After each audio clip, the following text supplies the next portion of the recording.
Elva Europa. Europa Report TV. Let's get it. Ready? In association with legal paper. As long as the paper's legal, we can turn you to a bookworm for the sequel. Tap in, Firehouse Reasoning. Hurting from the other things I do. Had a feeling all that other shit was true. My emotions kept me bound inside, and that's just how I move. It was all inside my mind. I watched it as I grew. Like I knew, I can tell you all the other things I knew. I will never be the proof. I put evil in the grave. We'll never call a truce. Chuck a deuce, no more slaves. I'm headed to the top with no more roots. I've been changed, but only you. Yeah. I'm in the rain. Gotta show you what the difference is. Big up speed, and as I'm traveling, people try to hold me back. I hear them babbling. The truth will speak volumes. I know they're rattling. You can tell the enemy don't try to live. Just as I knew, as they knew. All the other works I prove. Look how I move, girl, I'm headed to the top, it ain't no roots. Hurting from the other things I do. Had a feeling all that other shit was true. My emotions kept me down inside, and that's just how I move. It was all inside my mind. I watched it as I drew. Like I knew, I can tell you all the other things I knew. I will never be the proof. I put evil in the grave. We'll never call a truce. Chuck a deuce, no more slaves. I'm headed to the top with no more roots.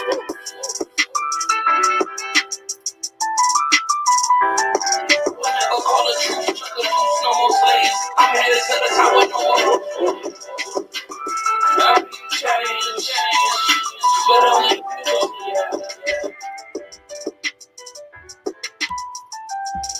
you. Yo, shout out to LV Europa TV, man. Go over there, like and subscribe, man. Real talk.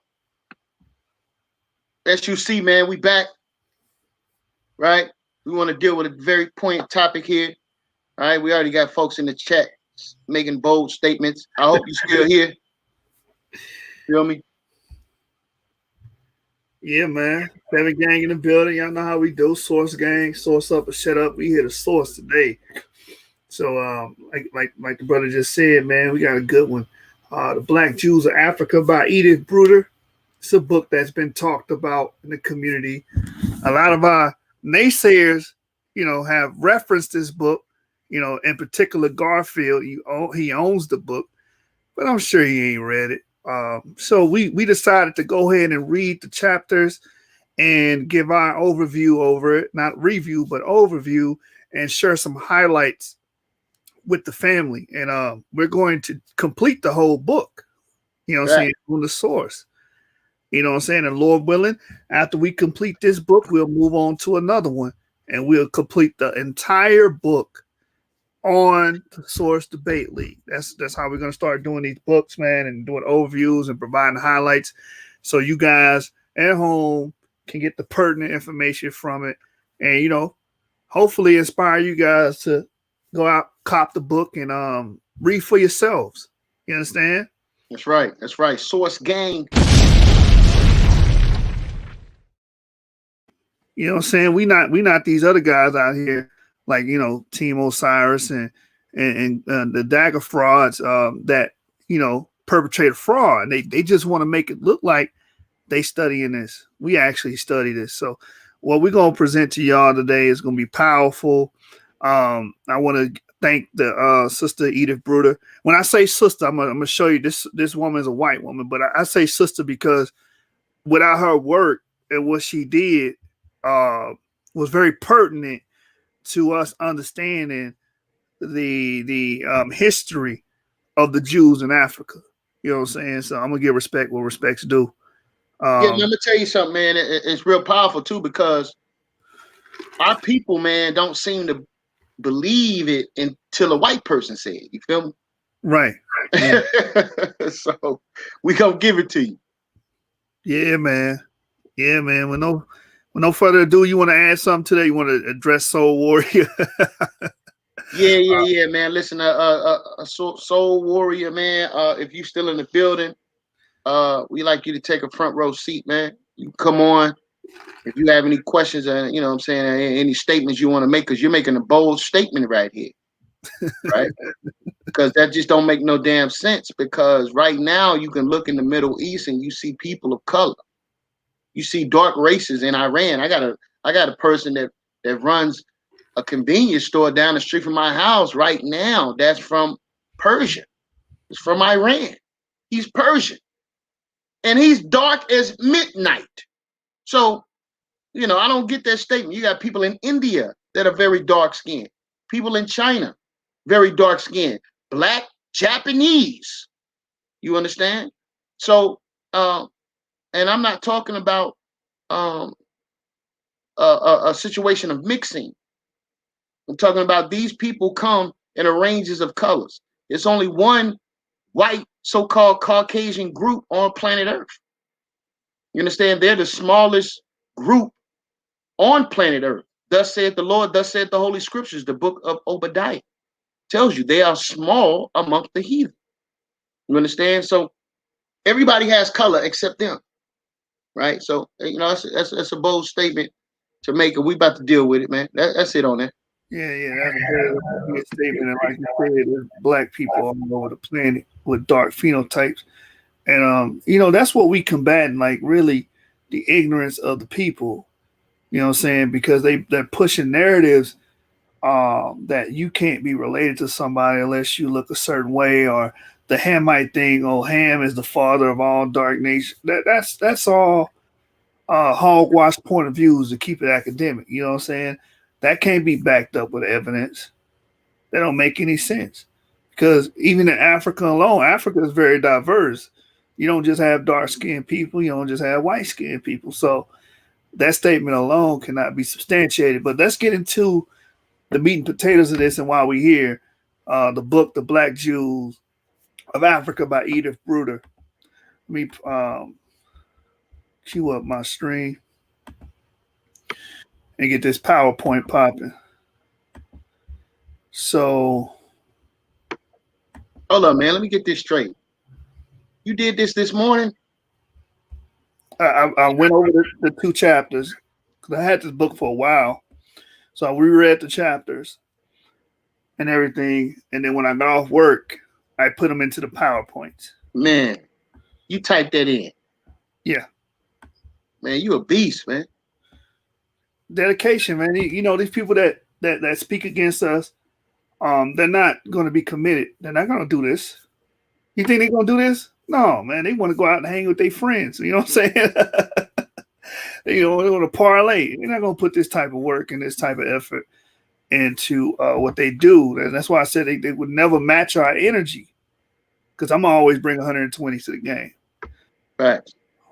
So, as you can see on our screen, The Black Jews of Africa by Edith Bruder. Again, this is going to be the preface, prologue, introduction, and the first two chapters. And every episode, we're going to try to do two chapters and eventually knock out the whole book. Once we complete this book, we're going to move on to another book. We'll discuss that, Jeremiah. What's the next book we'll do afterwards? And we'll knock that out. And like I said, we the innovators, man. And like Smack and URL them say, follow the innovator, not the imitator. You know what I'm saying? Right. We're going to start showing y'all that we actually take out the time to read and disseminate these books. All right, so who is Edith Bruder? Because you might hear me refer to her as a sister, but she's not quote unquote black or anything like that. She's a French ethnologist. The book that we're going to be reviewing today is The Black Jews of Africa, and it is derived from her doctoral thesis that she wrote under the supervision of Tudor Parfit.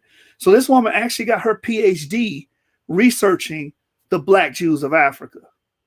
You understand? And she comes from the School of Oriental African Studies from the University of London.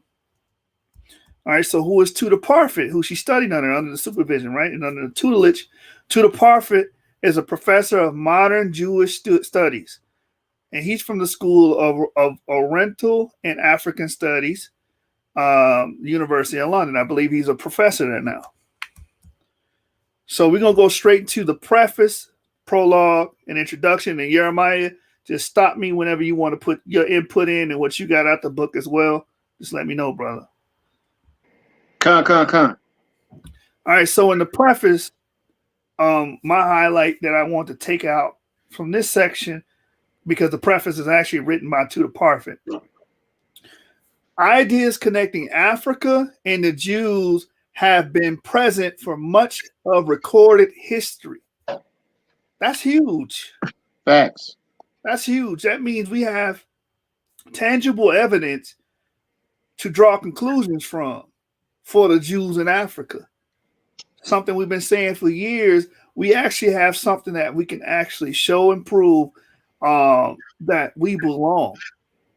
And I believe this is a powerful statement that was written in the preface by Tudor Parfit. Did you want to add anything to that, Jeremiah? No, I definitely got some in the preference that I want to deal with. But if you're still in the preference, you can keep going. Yeah, I mean, no, that's why I go straight from the prologue after that. So if you want, okay, yeah, let me deal with the preference real quick. This is the tail end of the preference, right? It says here,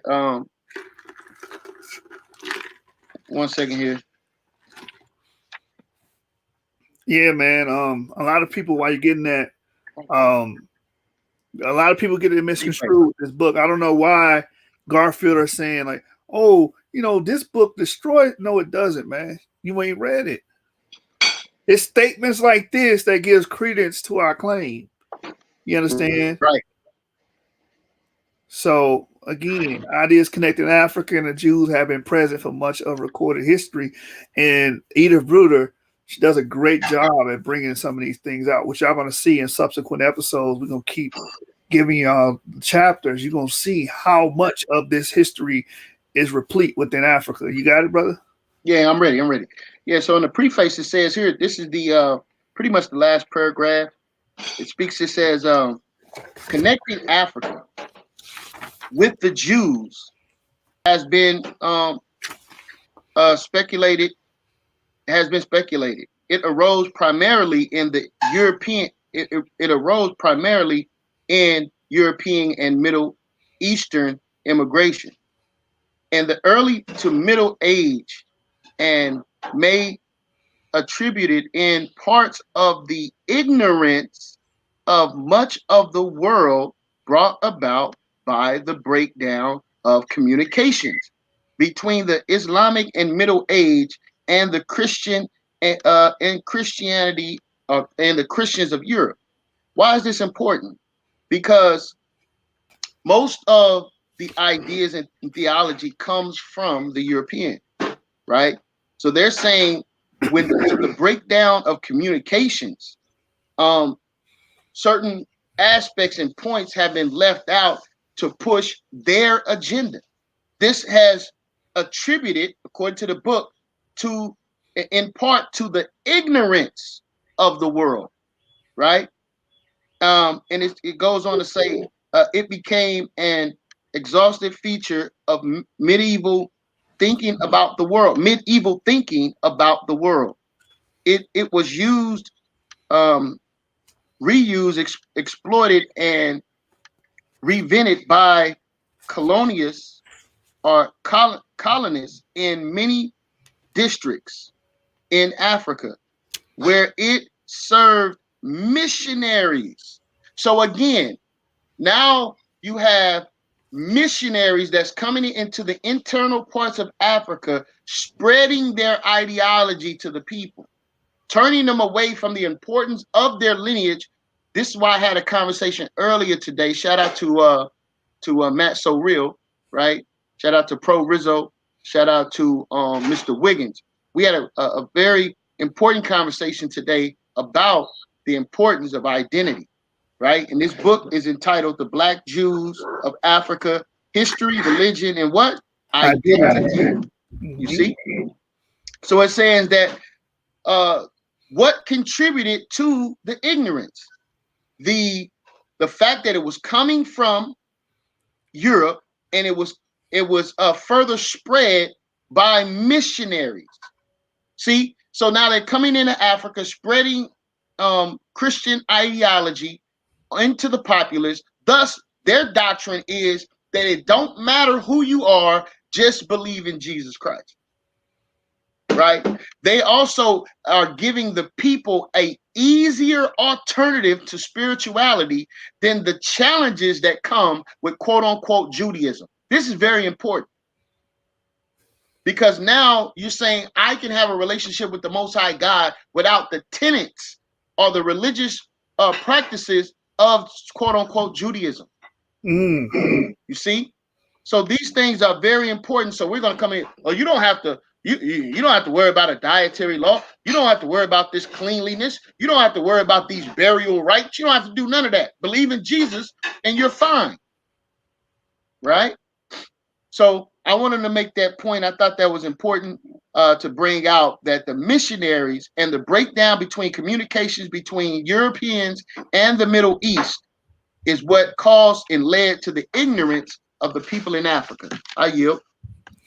All right, so we're going to move from the preface, which was written by Tudor Parfit, to the actual acknowledgments. Before we get into the acknowledgments, what she wrote, a lot of people don't even understand why she wrote this book, and she gives her reasonings why she was watching a television special about the Limba, and that led her on her quest to learn more about African Jews. That opened up her eyes, and that's when she started to want to study more in depth on the topic, right? She lets you know that the book is largely based on a doctoral thesis that she'd written under the Professor Tudor Parfit, which is powerful because this woman got her PhD by doing this study.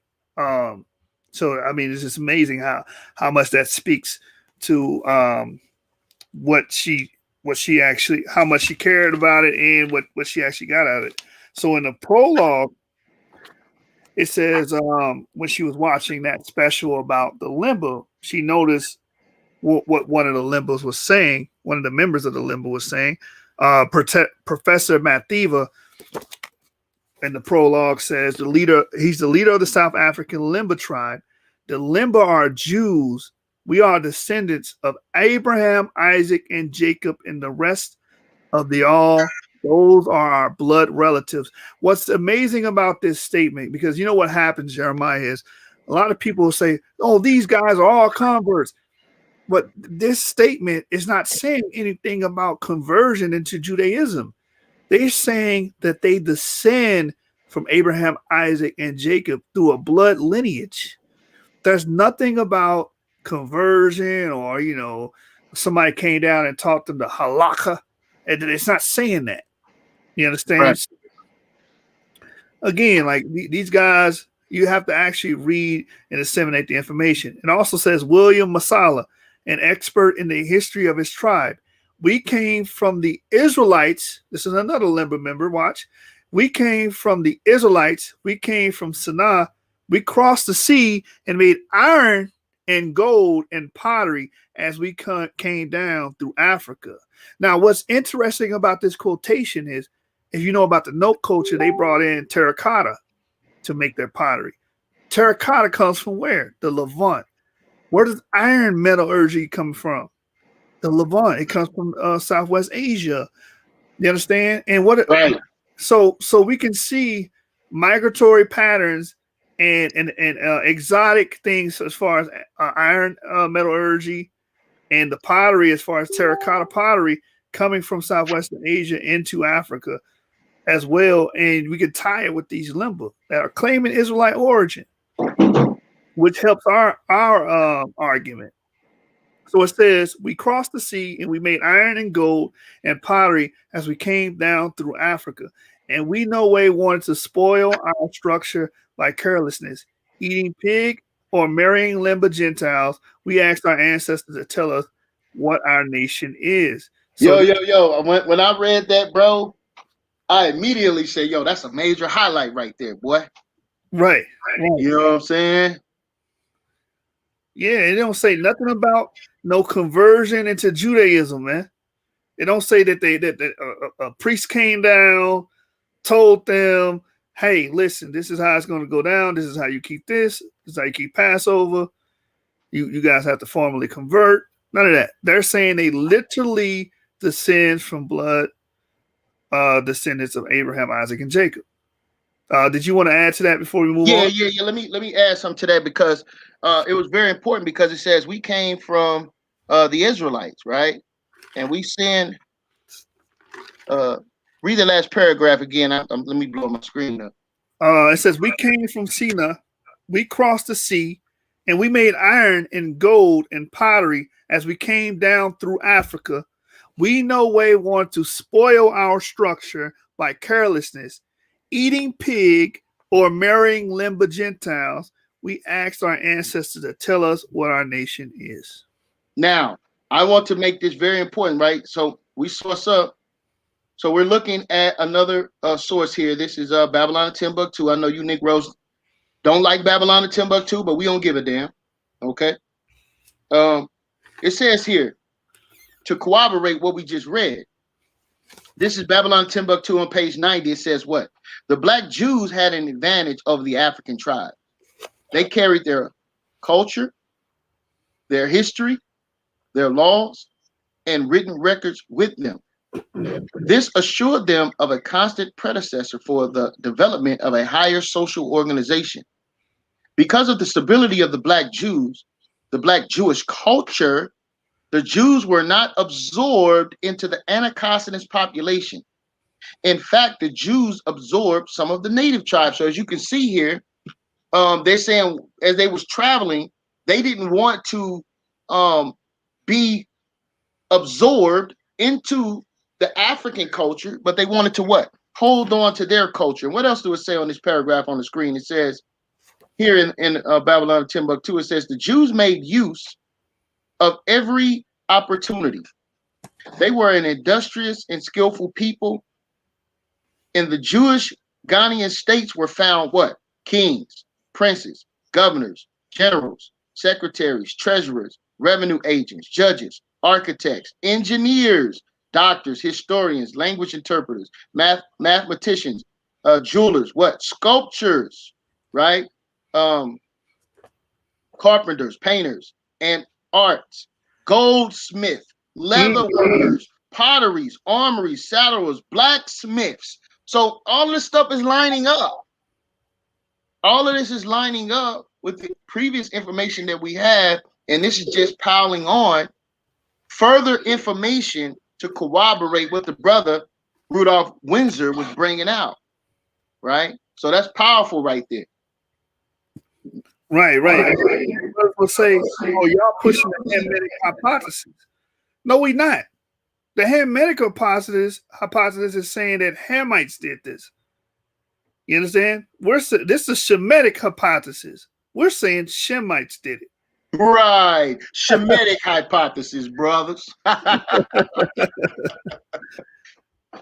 All right, let's get. So she watched the TV show, and those were quotes from that show that came out that was covering the Limba in South Africa, and they were giving their testimony on their ancestry. So then she goes on to notice the Limba customs and Israelite linkages, which sparked her interest. Right. So this is the same book, of course, the prologue, the Limba's food taboos. In their ritual slaughter, their circumcision, and their endogamy. And endogamy means that they marry within their circle. They don't marry outside their circle, right? Right. Endogamy clearly suggests an Israelite or Semitic ancestry. Distinctive cultural elements of their traditions and their saga of origins were of such a specific nature that they seem to be rooted in historical experience. Right. So she's basically saying that the only way that they could have got these customs and traditions is through a historical experience. You understand? Which the Limba themselves say that they come from Abraham, Isaac, and Jacob, and just migrated through Africa and brought iron melting, goldsmithing, and different foreign or exotic traits and features about them. And what's interesting about that is when you read about the Bantu expansion, that's what you read about the Bantu expansion, that they brought in iron, they brought in bananas, coconuts, things that are native to Southwest Asia into Sub-Saharan Africa. Before they came, that was never there. So I feel as if this is a parallel to what we call the Bantu expansion. Now, did you want to add to that, brother? Yeah, man. I mean, I believe that we have to take these things in consideration when it comes to how do we evaluate and identify people connection to their heritage and their lineage. How do you go into Africa and identify a separation, right? So you look at their cultural practices, right? You look at their behaviors when it comes to certain events that transpires in life, such as marriage, such as child rearing, such as death, right? You're looking at these things, even boiling down to the way they celebrate and the way that they have, the way they eat their foods. What type of foods do they eat, right? What type of work do they do? These are things that you have to look at in order to be to substantiate a people claiming to be this physical descendants of Abraham, Isaac, and Jacob. These things are of the utmost importance when you're dealing with the diaspora, because if we can go and quantify these particular practices and at tribal separations in Africa, you have to ask yourself, why are these tribes separated and what are the practices that separate them? This is what we're looking at, family. I yield. All right, so next slide. Excuse me. And this is why Mrs. Bruder had an interest in the subject, the Black Jews of Africa. So in January 2002, Bruder says, I had decided to embark upon a PhD at London's University School of Oriental and African Studies under Parfit's supervision. Parfit had urged me to attend a conference organized by the Limba Cultural Association in Venda, near Tohoyondo, the region where most South African Limba live. During this 2-day conference, the Limba affirmed they were the outpost of Israel in Africa, and they wanted to understand their diasporic history. So again, they affirm they Israelites. They don't affirm that they converted by some Jewish what's the word I'm looking for? Embassy that was in Africa. That's not the case. They're saying that they actually descend from bloodline Israelites. And I know a lot of people, well, they have haplogroup J amongst them. They have haplogroup EM2 amongst them, which many African Americans have as well. Do you want to add to this one before we move on, brother? No. Let's move on. All right. So that's the prologue. I'm still in the prologue. The purpose of the actual book, Per Bruder. And this is what I want to start asking brothers, especially those of the opposition. Do you know why this person wrote this book? That's the question I'm going to start posing. Because there's a specific reason why Edith Bruder wrote this book. She said, I was deeply intrigued by the issue. Who could think of lost Jewish tribes in Africa? She poses the question, right?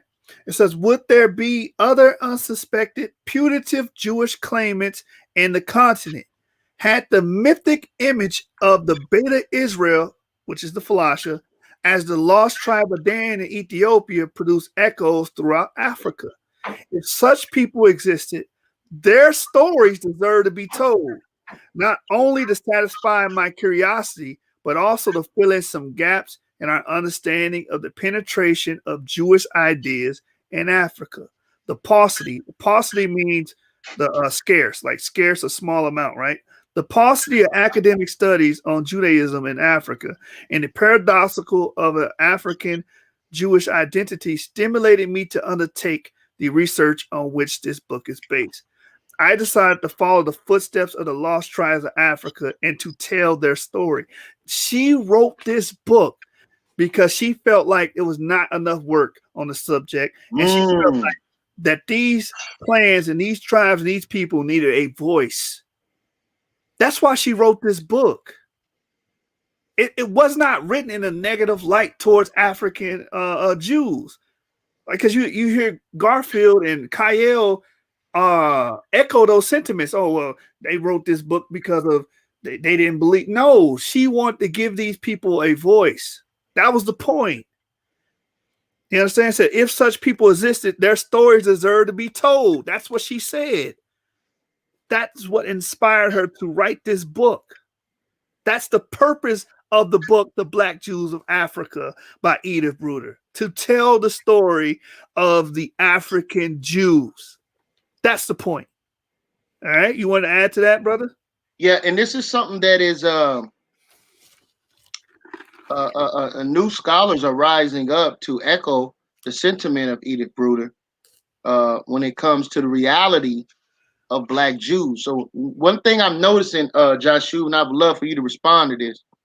One thing I'm starting to notice is that a lot of these, what they call sympathizers with the Black Jews in Africa, is now they're saying, okay, there are Jews in Africa of physical descent. So we are willing to accept you as long as you are willing to accept us. What's your thoughts on that, brother? My thing is, I always speak from a historical standpoint. And it's very ironic that people try to throw the conversion thing on African Jews, but we have recorded history on who actually converted. Right. And that recorded history purports that the Ashkenazic Jews are those that actually did a real conversion. The Ashina tribes are the ones that did a real conversion into identifying and practicing Judaism. With that being stated, from a historical standpoint, it's not from a what's the word I'm looking for? It's not as if I'm being vehement or angry or unjust by going off history. I'm just telling you what history says. History states that majority of these Ashkenazim are Jews. Now, with that being stated, I'm not going to make an enemy of them if they provide proof and evidence and digging up things that can be conducive to our plight and to what we're teaching. Mm-hmm. But that doesn't mean I have to accept you as a real Jew. Not to say just because you're Ashkenazi don't mean you're not a real Jew. That's not what I'm saying. Because Jews can look as white as Rabbi Rosenberg, you know what I'm saying, since we're on the subject, and still be our bloodline relative. But in history, it states that those people did go through a formal conversion. And that's my statement on that. You know what I'm saying?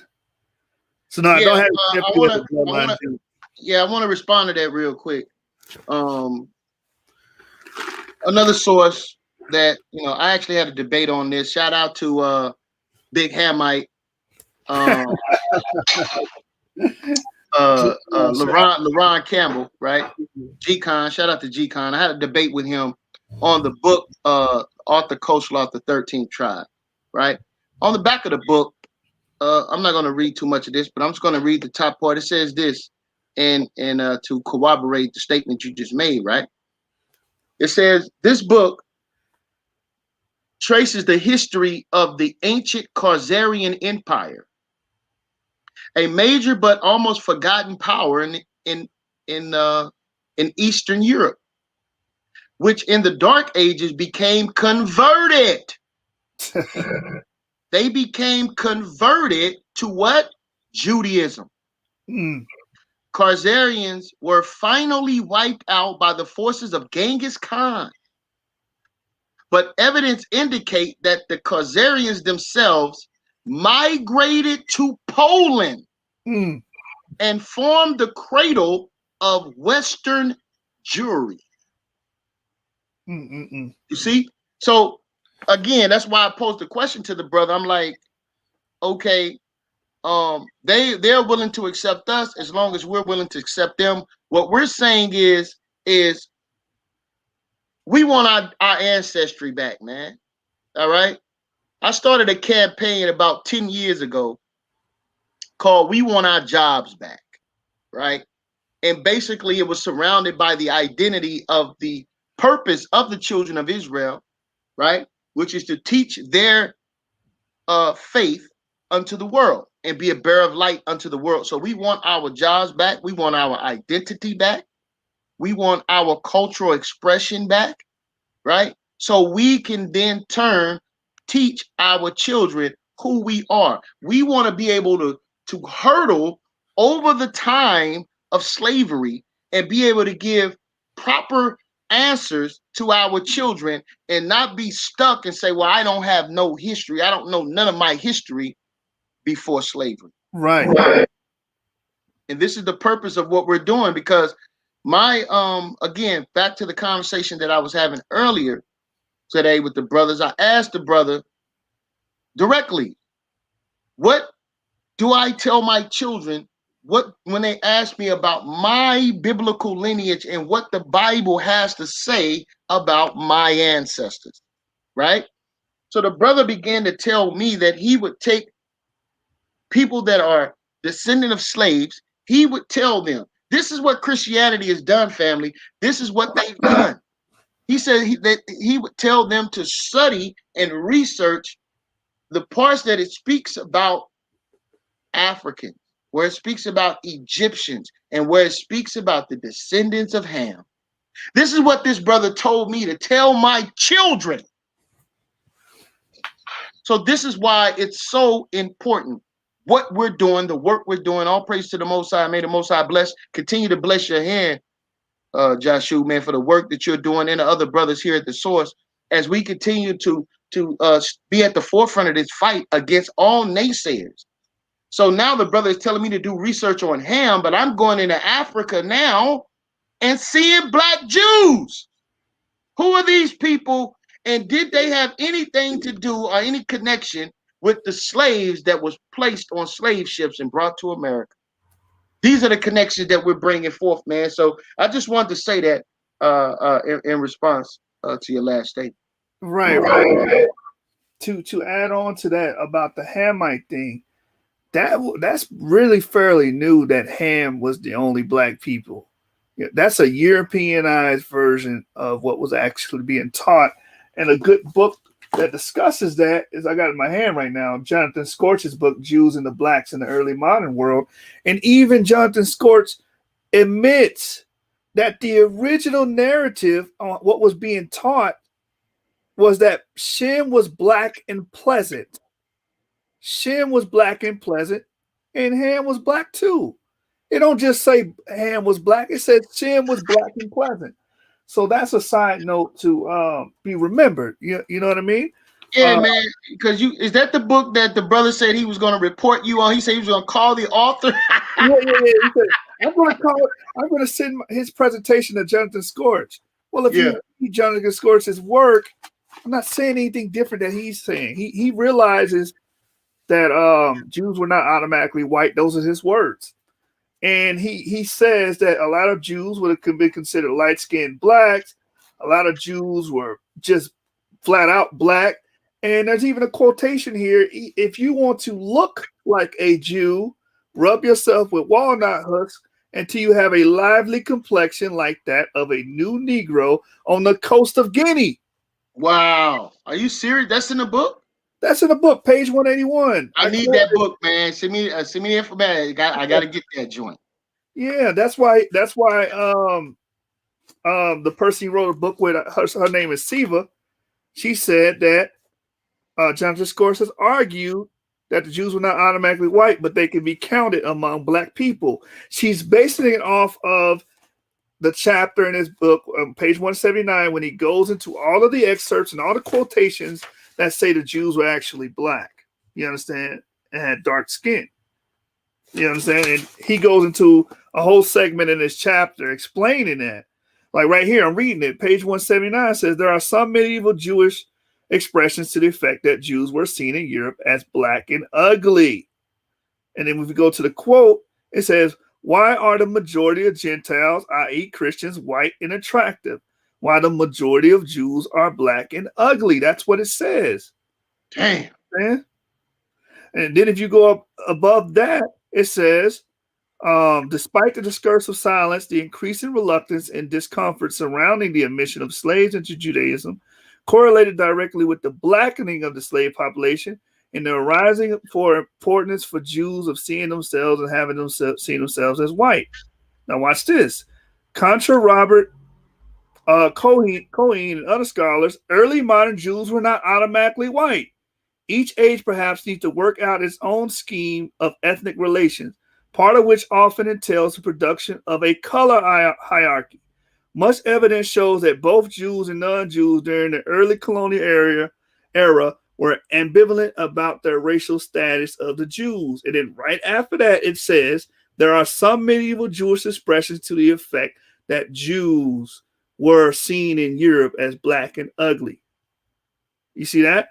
So this whole segment is him going, and then he goes into quotes about Isaac de Perez, where it says, contended that once the Jews convert to Christianity, they would no longer have the dark complexion. Because what was taught in the Middle Ages, oh, these Jews are dark because they sin. That's what was actually taught. Oh, these people are black because they sin. But what's the importance of that quote? That they were black. You understand? Right. Here's another quote. This is all from his book. Here's another quote by Reverend Robert Kirk of Aberfoyle. He visited the same Cree Church Alley synagogue, ended his depiction of the worship with almost identical ethnographic punctuation. They were all very black men and indistinct in their reasonings as gypsies.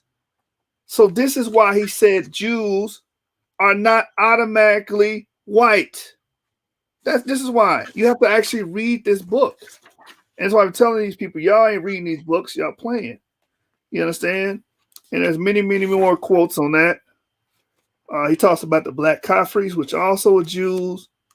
Many of the Jews were mulattoes of fourth degree. That is a very light-skinned blacks. This is his words. That's page 183. And I can go on and on and on in this book. But I'm going to get back to this presentation, and we will touch on Jonathan Scorch in a later date. All right, so we read that. The reason why she wrote the book was to give a voice to these African Jews. That's the point. That's why she wrote this book. Also, I want to bring out in the introduction, page number 3, Jeremiah. It is a mistake to disregard legends. Because what a lot of these people say, well, these people just have oral testimonies. They're just legends. The Igbos just have legends. And they just disregard it and discard it like, oh, they were lying. But if you read Edith Bruder's book, it says, she has a quote from Sigmund Freud. It says, but with this contempt, one will commit unfairness similar to the thoughtless rejection of the material legends, traditions, and interpretations of people's prehistory. Despite all distortions and misunderstandings, it is through them that the reality of the past is represented. They are what people form from original experience under control of once powerful and still efficient motivations. And if one could, through the knowledge of all operating forces, counsel these distortions, one could be able to discover the historical truth behind this legendary material. So she's quoting is telling you, don't just disregard legends and traditions, man. Right. Because it's an interpretation of their history. So a lot of people like Rob Bourne will say, oh, well, I want to listen to what the Oyos say. Well, what they say, they come from Israel. I think that's important. This is something that's been passed down for hundreds and hundreds of years and thousands of years, as we're going to see in the book. And she opens up the introduction with this quote for that very reason, because she understands a lot of the stuff she's getting from these Africans will be considered myth. Does she discount them because they're considered myth, tradition, oral tradition? No, she does not. That's why she's quoting Sigmund Freud. That's why. Man, you know what's funny to me, man, is that these brothers who claim that we're not Israelites, we're not Jews, we're such and such people. I don't see them brothers practicing the culture of those people that they say that we are. You know what I'm saying? Like, why aren't you promoting the cultural practices of our ancestors? You know what they want to do? They want to run to Egypt, right? Right. And not actually practice the West African traditions that they're claiming that we are. If you asking a Hebrew Israelite, we're trying to embrace our culture every day, right? Mm-hmm. We're trying to adapt it in this modern way that we're living to some capacity, to the best of our ability. You understand? So it is important. So I asked the brother that question today, is identity important, man? You know? And then he want to start talking to me about making it into the kingdom of heaven. Brother, I didn't ask you nothing about making it to the kingdom of heaven, bro. Why are you doing that, bro? You see what I'm saying? So again, I blame Christianity for the and I mean European Christianity from the Roman Catholicism, and then also after that. They always try to say, well, you talking about Catholicism. No, I'm talking about after that too. You understand? The Protestant church and on and so forth, because just because they broke away from the Roman Catholic Church, yet they still keep Sunday worship. So they have not fully broken away. Where did that come from? Right? Another great point in the Babylon of Timbuktu, it tells you about the color of Abraham and his children. Right? Abraham, Isaac, and Jacob. What do it say here? It says, this is page real quick, and I'll let you get back to it. It says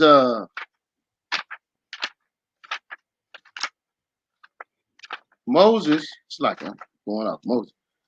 I'm saying, here you go. It says, this is page 33 in Babylon Timbuktu. It says, originally, all Hamites and Shemites were black. Abraham was a black Shemite and a descendant of Shem, which makes Shem what color? Black. Right. The name of Abraham was Abram before he was referred to as Abraham. The three Hebrew patriarchs was Abraham, Isaac, and Jacob. This Jacob begot 12 sons who later became the father of the 12 tribes of Israel. Abraham was the father not only of the Hebrew Israelite nation, but also of the Arabian nation. So you got modern day Arabians, those that are in power, that are not of a Negroid phenotype. But if you go into Arabia, those that are in lesser degree are heavily melanated. The original Ishmaelites were heavily melanated, and it had an active relationship with Egypt. You understand? They were the ones that actually, according to the biblical narrative, that brought Joseph in to the Egyptians and sold him there after his own brothers sold him into slavery. So we're looking at, because another point, Joshua, they like to say, well, these people were successful, and they how could these people don't fit the curses, and you brothers don't understand what you're talking about concerning the curses. You could sell your soul, and what I mean by sell your soul is just simply practice the ways of our oppressors and become successful. That's why it tells us in the book of Proverbs, chapter 1, verse 32, it says, and let me just read it real quick and I'll yield it over. Proverbs chapter 1 says what here? Proverbs chapter 1, verse 32. It says, for the turning away of the simple shall slay them, and the prosperity of fools shall destroy them. So any person that turns against their creator is a fool. And if you turn against your creator to practice the ways of your enemies, it says that the prosperity of them shall destroy them. It says, The prosperity of fools shall destroy them. So you believe in your mind that, oh, well, these people are prosperous, so they're better off. No, it just simply means that these people have yielded themselves to the practices of their slave master. I yield. Yeah, man. Something on the Ishmaelites, because I was going to touch on the Ishmaelites if I debated the gentleman that didn't show up, because that's going to be the direct lineage to Abraham, and I know that. I had the archaeological history to back that up. The Sumuel tribe is what they were called in the Syrian, and that was a point I was going to make. And also, when you brought up, they have history with Egypt. A lot of the modern Arabs of Egypt, they have e-markers just like we have e-markers. And for the people that are not up to date with genetic talk, right, and understand genetics, when we say e-markers, that means we all share the same paternal father. We have the same paternal ancestry. And if we're saying we're Israelites, then we would have to share paternal ancestry with Ishmael, because Ishmael comes from Abraham as well. Facts. So that's something to be noted. But back to what Edith Bruder was stating, in page number 3, she's basically telling you it's a mistake to disregard legends, and she doesn't make that mistake with her writing and her work and her research. She didn't make that mistake. It's the reason why she got her PhD. Let's go on. Various African groups claiming Israelite ancestry. It says, over the last 100 years or so, aside from the well-known case of Beta Israel, Falasha, the so-called Jews of Ethiopia, different ethnic groups throughout Africa, without any specific link between them, have started claiming Jewish or Hebrew or Israelite ancestry. Notice, it doesn't say anything about conversion, because you brothers love to pull out that conversion card. They're claiming Israelite ancestry, meaning they descend from actual Jews. You know what I'm saying? The next thing they would try to argue absolutes. Well, are you saying there was never an African that converted? I'm not saying that. But a lot of these stories and traditions are talking about them actually descending from actual Jews. It says synagogues have been formed spontaneously in Western, Eastern, and Southern Africa, while various African groups proclaim that they are returning to their long forgotten Jewish roots and trace their lineage to the lost tribes of Israel. So these people are not saying, for the most part, that they're converts. They're saying they descend from actual bloodline Jews. That's what they're stating. Jeremiah, did you want to add anything to that? Yeah, man, I think it's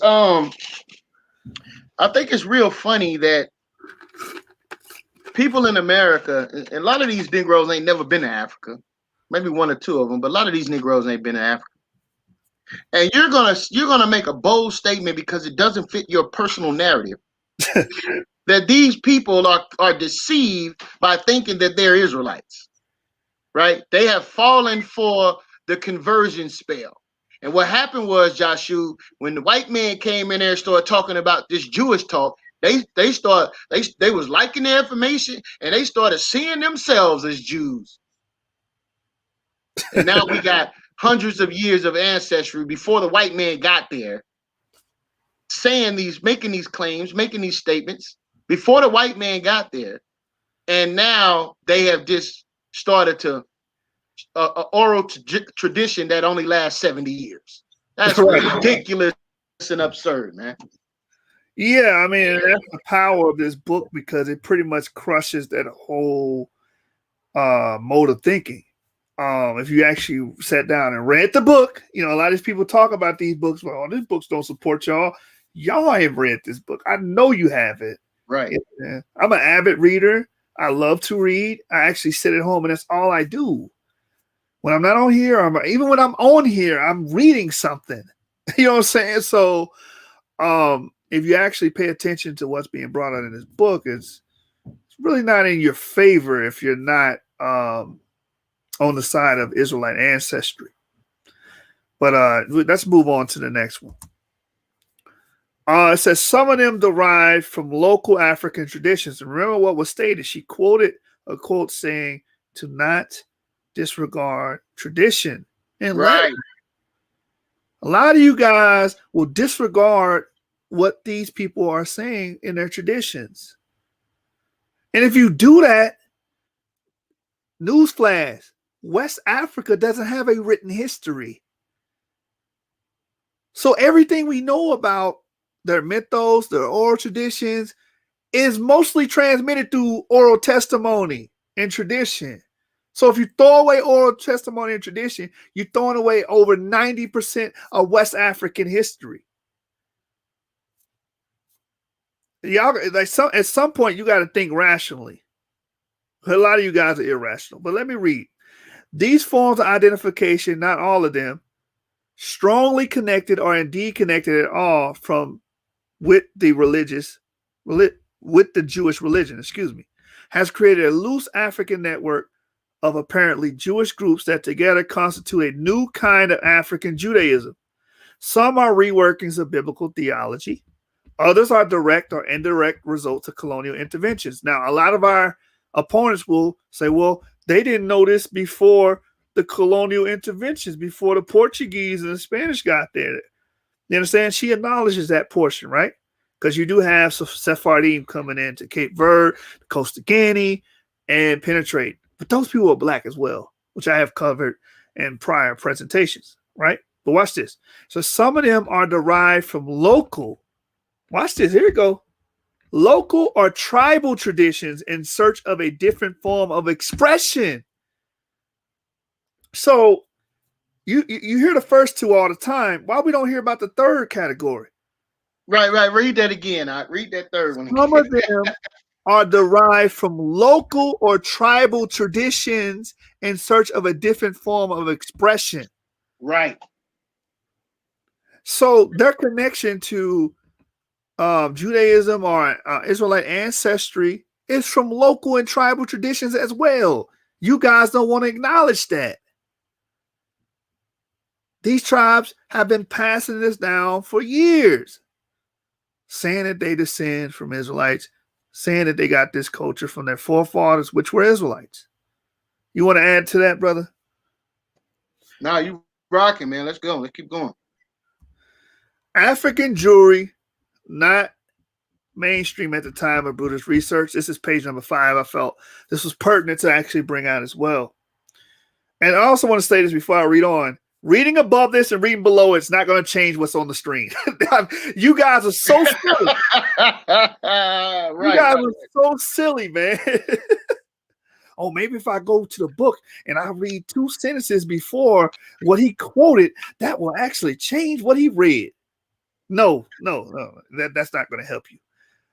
Anyway, it says, when religion does receive scholarly attention, writers or academics generally tend to focus on mainstream groups and denominations.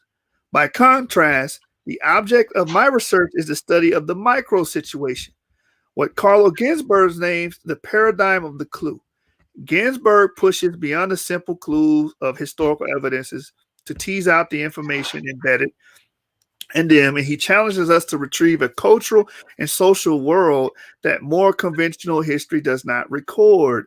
And that's how she was able to dig into these Israelite traditions amongst the Black Jews of Africa, because she wasn't focusing on the mainstream ones. What would be the mainstream religions? Islam, Christianity. She went beyond that. She was using a methodology by this guy named Ginsburg. You understand? So that's how she came, to a lot of her research.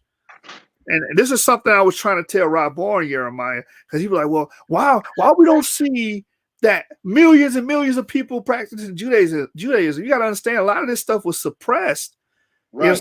Especially with Zakor. The Zakor tribe tell you, our ancestor was Jews until Askia the Great, right? The Islamic king basically outlawed it. He outlawed it. He passed the edict and made it where they couldn't practice being Jews openly, like Hadrian, the Roman general did. Hadrian did that. Antiochus did that. He did the same thing. So what they did is they suppressed their identity. A lot of them converted to Islam. You know what I'm saying? Right. Let me source that real quick. I got a source to validate that. And it's Babylon Timbuktu going in right now, man. right. A lot of y'all discounted Rudolph Windsor. Right. But Rudolph Windsor was on point on a lot of things. And Rudolph Windsor cited his sources. Right. See, a lot of you guys that go against the information, you the real pseudo.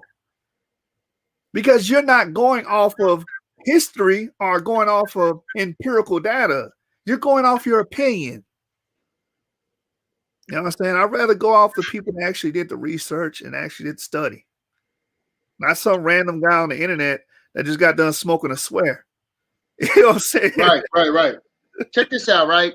This is page 123, Babylon Timbuktu, last paragraph. It says what? An example, the persecution of the Black Jews in Portugal was so ruthless and frequent that Cecil Roth tells us the Jews did not divulge to their children the secrets of their religion until they had attained the age of reason. Right? It says that the Hebrew religion is such that if you deny your religion, you would eventually deny your nationality. Mm-hmm. The sociologists and psychologists know, and history has proven, that if you deny your culture and nationality over a long period of time, you will totally forget it through the process of assimilation. Exactly. So he said, well, why we don't see people practice, why we don't see it millions of, because of this, because of the persecution, because of the rise of Islam, right? Because of the rise of Christianity, teaching people that it don't matter. They want to superimpose themselves as the church, and now it's no longer about the Israelites, it's about the church. This is a tactic, family. This is a tactic that was used against us to devalue our ancestry. You see? So you have these questions, there's answers, but when we give you the answers, you don't accept them. That's your fault. It's not our fault. We're standing on what we're standing, and we're showing you that even this book here that we're reviewing now is telling you about the rise of Islam. It's telling you about the persecution. That's persecution. When these leaders rose up and said, this so-called Judaism will be outlawed to appease their constituents. You understand? So we have to take these things into consideration. At the same time, we can evaluate what went on before those edicts were passed. And that's what we're doing. I yield. Right. I'm going to tell you what they're doing. It's called special pleading. Special pleading is when you ignore certain aspects of an argument that's not favorable to your own. So you'll hear this stuff. You're like, well, damn, that cuts exactly what I'm saying. I don't want to accept that. It contradicts me. A lot of you guys don't want to accept the information, which is also cognitive dissonance. Shout out to Elder Yara, man, because he made me go look the definition of that up.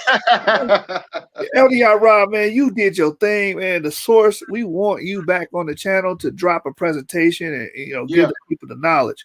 But I went and looked at it. It says that the inability to accept new information or a refusal to accept new information. So you see this new information that you weren't you were never introduced to before and are familiar with, and then you don't want to accept it because you already got it made up in your mind that no, none of these Jews can be real Jews. To hell with these black people that claim to be Jews. And this is why I always say again and again, Jeremiah, who really hates their own people? Who really hates their history? Because we're reading it. Hold up, man. You see the last word, record there? Record? Yep. Whatever that next word is, since you left that next word out, this whole slide is plagiarized.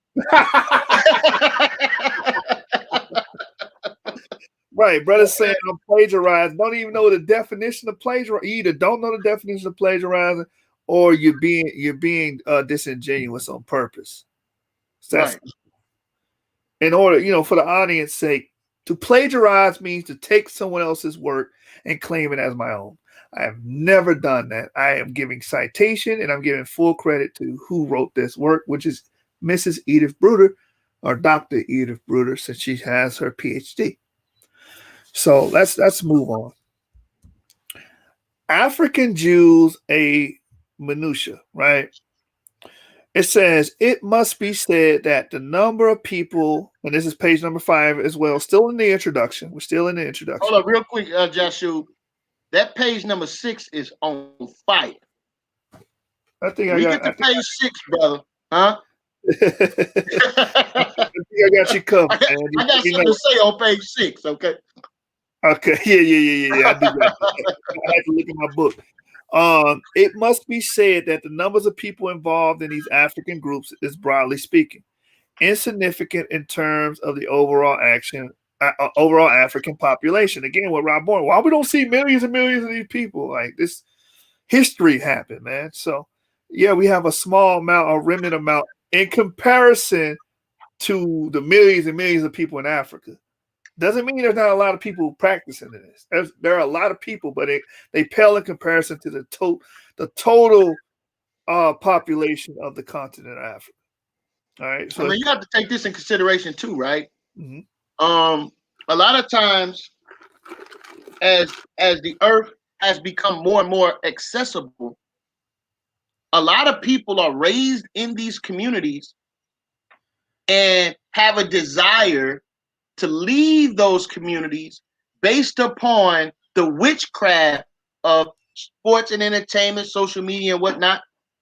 They want to. They're raised in these communities. They want to lead these communities, and when they leave, they're raising children outside of these communities.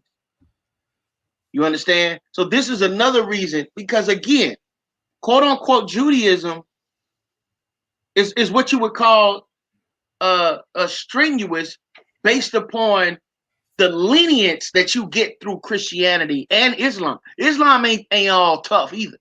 You understand? For the practice, because you got brothers. You know, shout out to them brothers in Philly, man. You know what I'm saying? A lot of them brothers is Muslims, but they out there doing all kind of wilding, right? Right. So what I'm saying is that people, as the earth becomes more accessible, they leave these communities, man. They don't want to live those old ways. You understand? Because they term them just that, old ways. I yield. Right. So yeah, I mean, a lot of factors went into the dissipation or erasure, if you will, of African Jewish identity. I believe Bruce D. Haynes speaks about it in his book of Solar Judaism. Jonathan Scorch talks about that in his book, and Jews and the Blacks in the Early Modern World. Why these people would lose the tradition over time, and why we have remnants. So, I mean, even if most of us in North America come from Igbos and Yoruba, a lot of us don't retain customs and traditions from the Yoruba or the Igbos or so on and so forth, or the Akan. We don't worship those guys. We don't worship Naomi today. Why? Because we have been assimilated. We went through slavery, we went through oppression and repression. You know what I'm saying? Culturation and enculturation happened. We are now thoroughly Americanized or Europeanized. Right. And that only took America's only 200 something years old. You understand? Right. So majority of the bulk of the slaves started coming during the Revolution period. You understand? So a lot of our ancestors may have came in the 1700s, 1800s. It didn't take us that long to be acculturated, enculturated, and assimilated. And if we did have Yoruba or Igbo African spiritual practices, we damn sure don't got them today. What happened? They got it right and suppressed. Same thing was going on in Africa. Suppression, repression, And over time, if you got to hide your culture, just like Rudolph Windsor stated in his book, you're going to lose that. I mean, that's just common sense. All right, so let me get back into this source. The groups in question constitute a marginal phenomenon that may be seen as historically irrelevant. Moreover, due to the dynamic nature of religious shift, they are almost impossible to assess. Because again, when Islam came in and it became the dominant structure, that was a religious shift.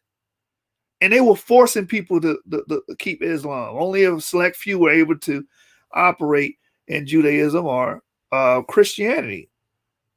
But for the most part, that swept through Africa. That would have been a religious shift. And that's why it says almost impossible to assess, because many of those people and proponents of Judaism at that time would have converted. See how that works? Right. Just like many of your ancestors or many of our people now are Baptist, Pentecostal. Some of our people are Catholic. If you the Haitians, especially in the Caribbean islands, a lot of them are Catholics. Because of what? A religious shift, which would hide any ancestral practices that we would have, that would cover it up. A lot of our people don't know about these ancestral practices because we spent hundreds of years practicing this Europeanized Christianity, Catholicism, or whatever religion that we encountered here in America. Same thing was going on in Africa. So let me read on. In its broadest form, I consider socio-ethnic history to be a focus on groups whose general contributions to the broader history of society has usually been ignored. Recent advances in the study of culture, as Renato Rosaldo has observed, have encouraged analysts to look less for homogenous communities. And Rob Owen, I hope you're listening, because you're trying to find a homogenous community of Jews. This book tells you to look less for homogenous communities than for border zones within and in between them. Such cultural zones are always in motion, not frozen for inspection. Again, that goes back to that religious shift. These people were practicing Jewish practices, and then through that religious shift, they picked up Islam. You understand? That's that border. At one point, they would practicing Jewish practices. A great example of that is Queen Kahina. If you know about Queen Kahina and the Berber tribes, they were Jewish. They kept Jewish traditions. But after Islam hit, in the 8th century, they converted into Islam. And on forward, all of their generations that preceded them would have succeeded them, would have had Islamic identities, or they would have been accustomed to Islam. Right. So that would have been that shift. So you can't look at what they're doing now. Well, most of them are Muslims, so why should we even consider the Judaic element? Yeah, let me say something on that too, real quick. One of the things, because somebody would say that, well, Islam don't really deal with lineage too heavy, but really there's a multitude of so-called quote unquote Islamic writers that do talk about lineage, and there's a reason. When you insert the Ottoman Turk Empire into that region, now it becomes less important about lineage because they do not trace themselves back to Ishmael. You understand? So now it's not of as much importance. And again, like Christianity, they teach you that it doesn't matter what your lineage is. Anybody can be Muslim, right? Anybody could follow this religion. And one thing that I was telling the brothers is that there's no missionaries for Judaism, right? So when you take out that fact, and you see Islam flourishing, and you see Christianity flourishing, you have to ask yourself, how are they flourishing, right? And why isn't it a grand influx of Judaism being practiced around the world, of people trying to convert? Because number one, it's very is very tenuous, right? The practices are very challenging to those who are not familiar with it, right? Much more than Christianity and Islam. And we have to take those things in consideration when you're talking about certain populations or the expansion of Christianity and Islam. Are you? Yeah, man. Powerful points. Powerful points. But that expansion, that's why people will look at, oh, well, these homogenous communities are Islamic or they're Christian. Why we don't see these homogenous communities on a bigger scale of being Jewish? Right. Again, and I also always say this: traits, customs, and culture is not passed down through sex, through reproduction. Right. I mean, your mom and dad, when they made you, you didn't get a special instruction booklet in your genes to tell you to be a Jew, man. You didn't get that. Oh, this is how you keep Passover. No, you learn that by being taught those things. So if there's no one to teach you that, how are you going to retain it? All right, so let's move on. We're still in the introduction. Now we're on page 6, brother. Bring it on. Long history of African American Jewry. Woo! Hold up, man. Let me prepare myself for this, brother. You know what I'm saying? They got to put some respect on our name, man. You know what I'm saying? I'm getting sick of this, man. You know, because it's another powerful source, brothers and sisters, for those that are watching. You understand?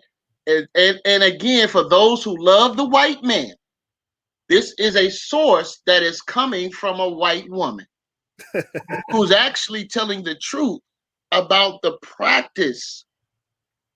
And the children of Israel, no longer than about 100 years removed from slavery, started to come back to their cultural and historical and biblical practices, man. You got to put some respect on our name, man. We didn't just pop up in the early 90s or 1960. Some brothers like to go back to 1960. Nah, we going back further than that here in the States, man. Right? Go ahead and bring out that beautiful bean footage, brother. Yeah, man. To preface that, you have the Israel Hill. That was by the Israelites of Apotamo, I believe.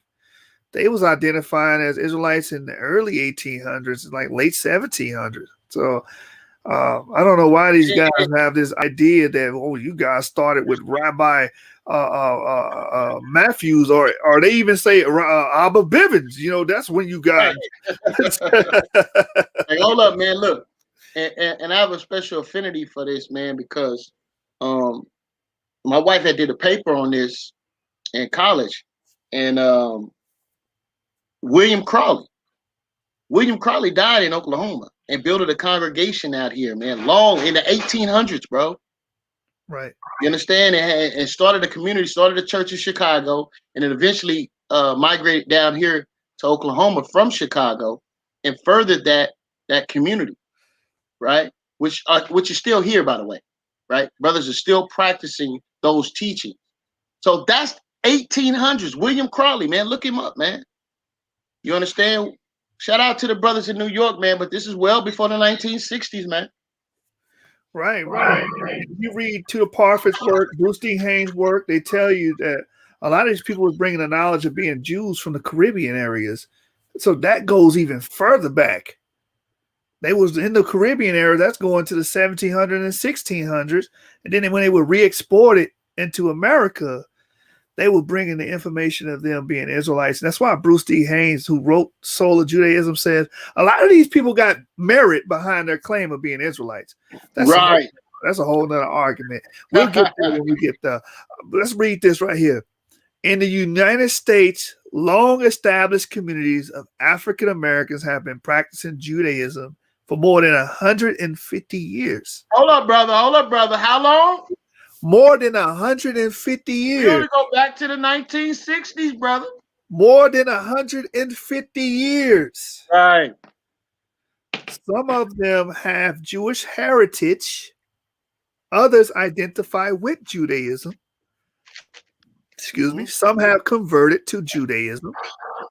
And others are connected to Judaism through marriage or extended family. right? Right. So what we have to do, family, is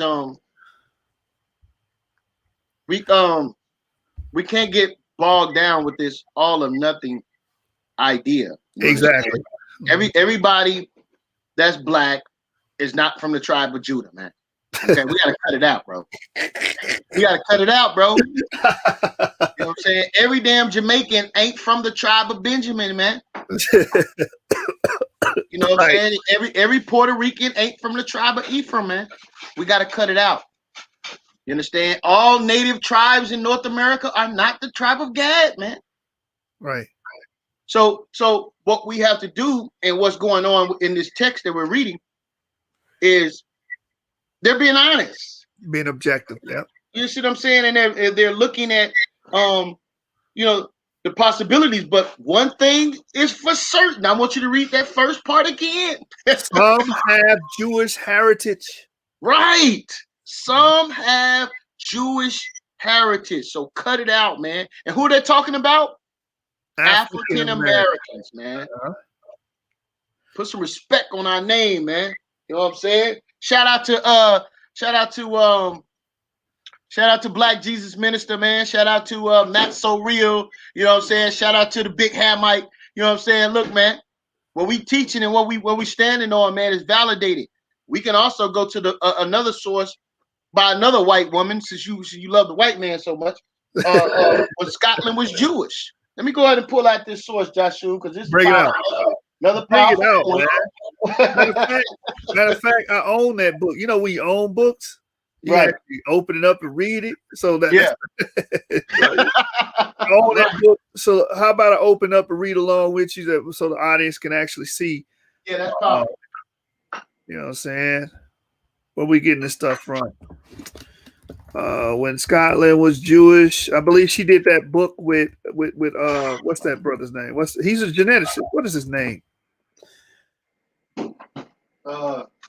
Elizabeth Caldwell is who wrote the book, but she did the book with Donald Yates. That's his name. There he is. Let me know what page you want, and I'll go directly to it. Yeah, 1 second, man. Give me a second. Say something real quick. Yeah, man. So what's being brought out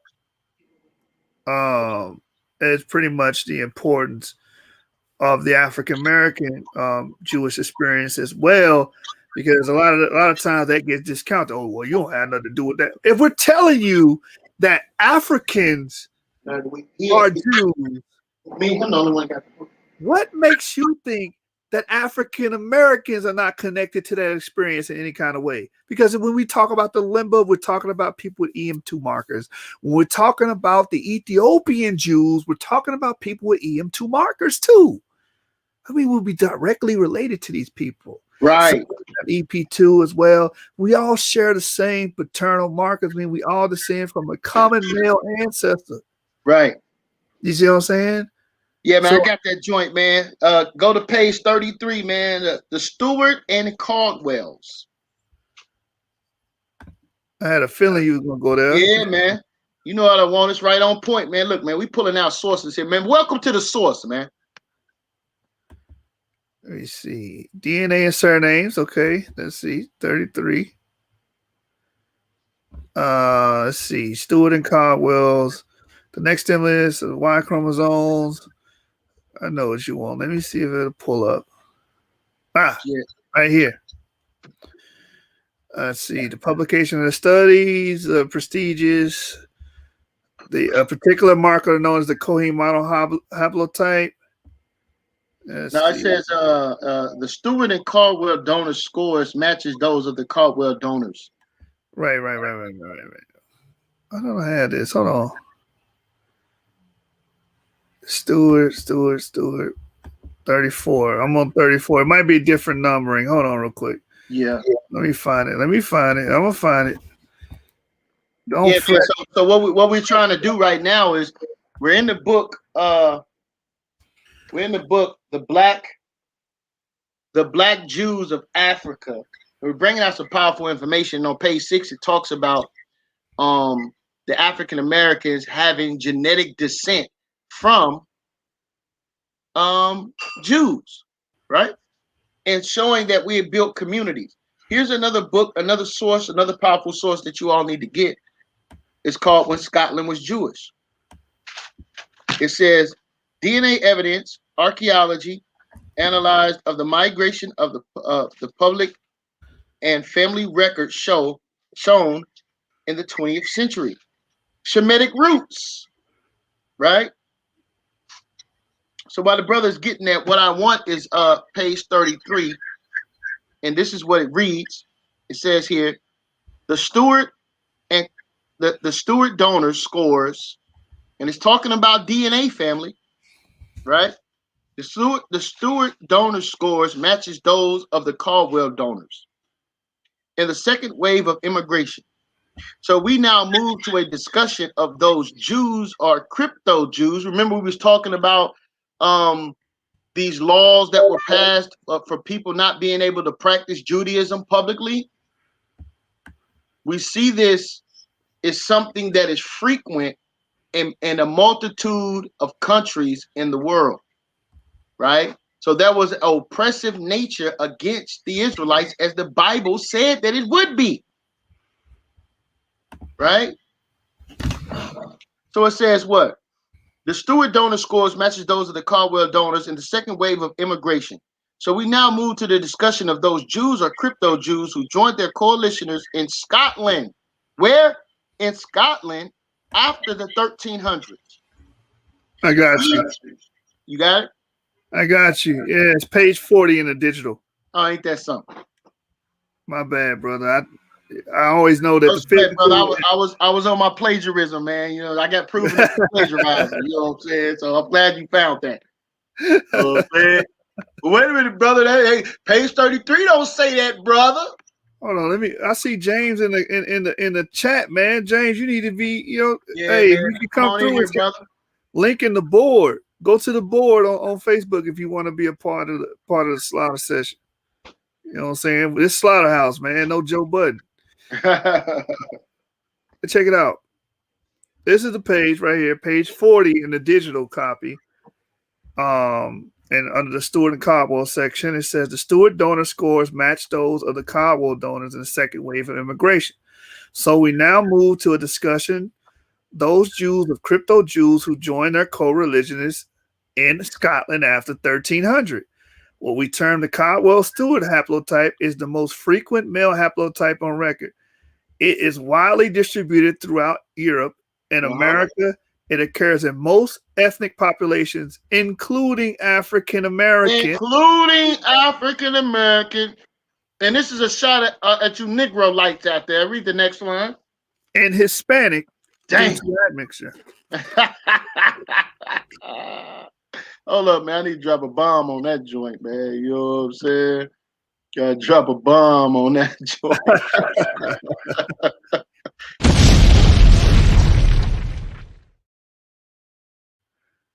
Hey, Jeremiah, you sure you can't read above that and read below that to change the meaning of what was read? Right. Yeah, well, I'm glad you got the whole page up there, because if you miss one word, it's plagiarism. It's plagiarism, man. You know what I'm saying? I can go to jail for that. You know that, right? I can get charged. Right. Felony. Oh my God, man. You brothers are, what you say? You brothers are something else. You Negroes are something else, man. All right. Let's get back to the actual the meat and potatoes. Black Jews of Africa. You know what I'm saying? Powerful source to corroborate what's been being stated about some of the African Americans having Jewish heritage. That was a good precept. Now it says, so we read that. It also says Chiro and Dush stressed that identification of African Americans with, and especially as Jews, expands the parameters of this debate and highlights the issues of race, ethnicity, and self-definition in determining who is a Jew. The reason why I was bringing up race, ethnicity, because like most of America, you believe black is a race, therefore you can't be a Jew because you're black, because that's your race. Right. You know, But the funny thing about that, Jeremiah, I never hear people say, well, white is a race, therefore Jews can't be white because Jew is a separate. I never hear anybody talk like that, you know. But it's funny that the pendulum swings towards our way with that confusion. Race should not be predicated upon skin color or phenotype. It should be predicated upon genealogical connections that we all share. You understand? So that's the confusion. But seeing that African Americans do have that Jewish haplotype and do have Jewish heritage, according to Edith Bruder, it's clear that you just can't judge people based off their phenotype, which I've done a presentation on the source about phenotypes doesn't matter. If you haven't seen that, check it out. All right, we're going to keep moving on if you don't have anything else to add, Jeremiah. Now go ahead, bro.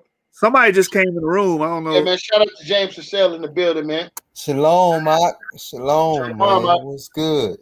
Shalom, man. I just want to say something to that second point, that second part of it where it says some have converted to Judaism, and it's the key part, others are connected to Judaism through marriage and extended family.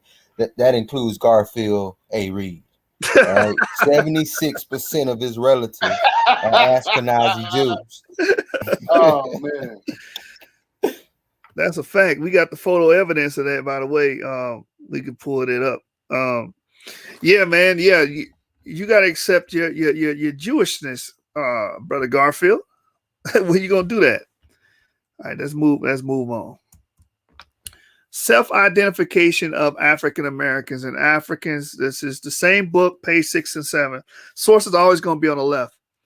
African Americans and Africans understood and experienced the Jewish religion as they did for other religions on their own terms. That's key.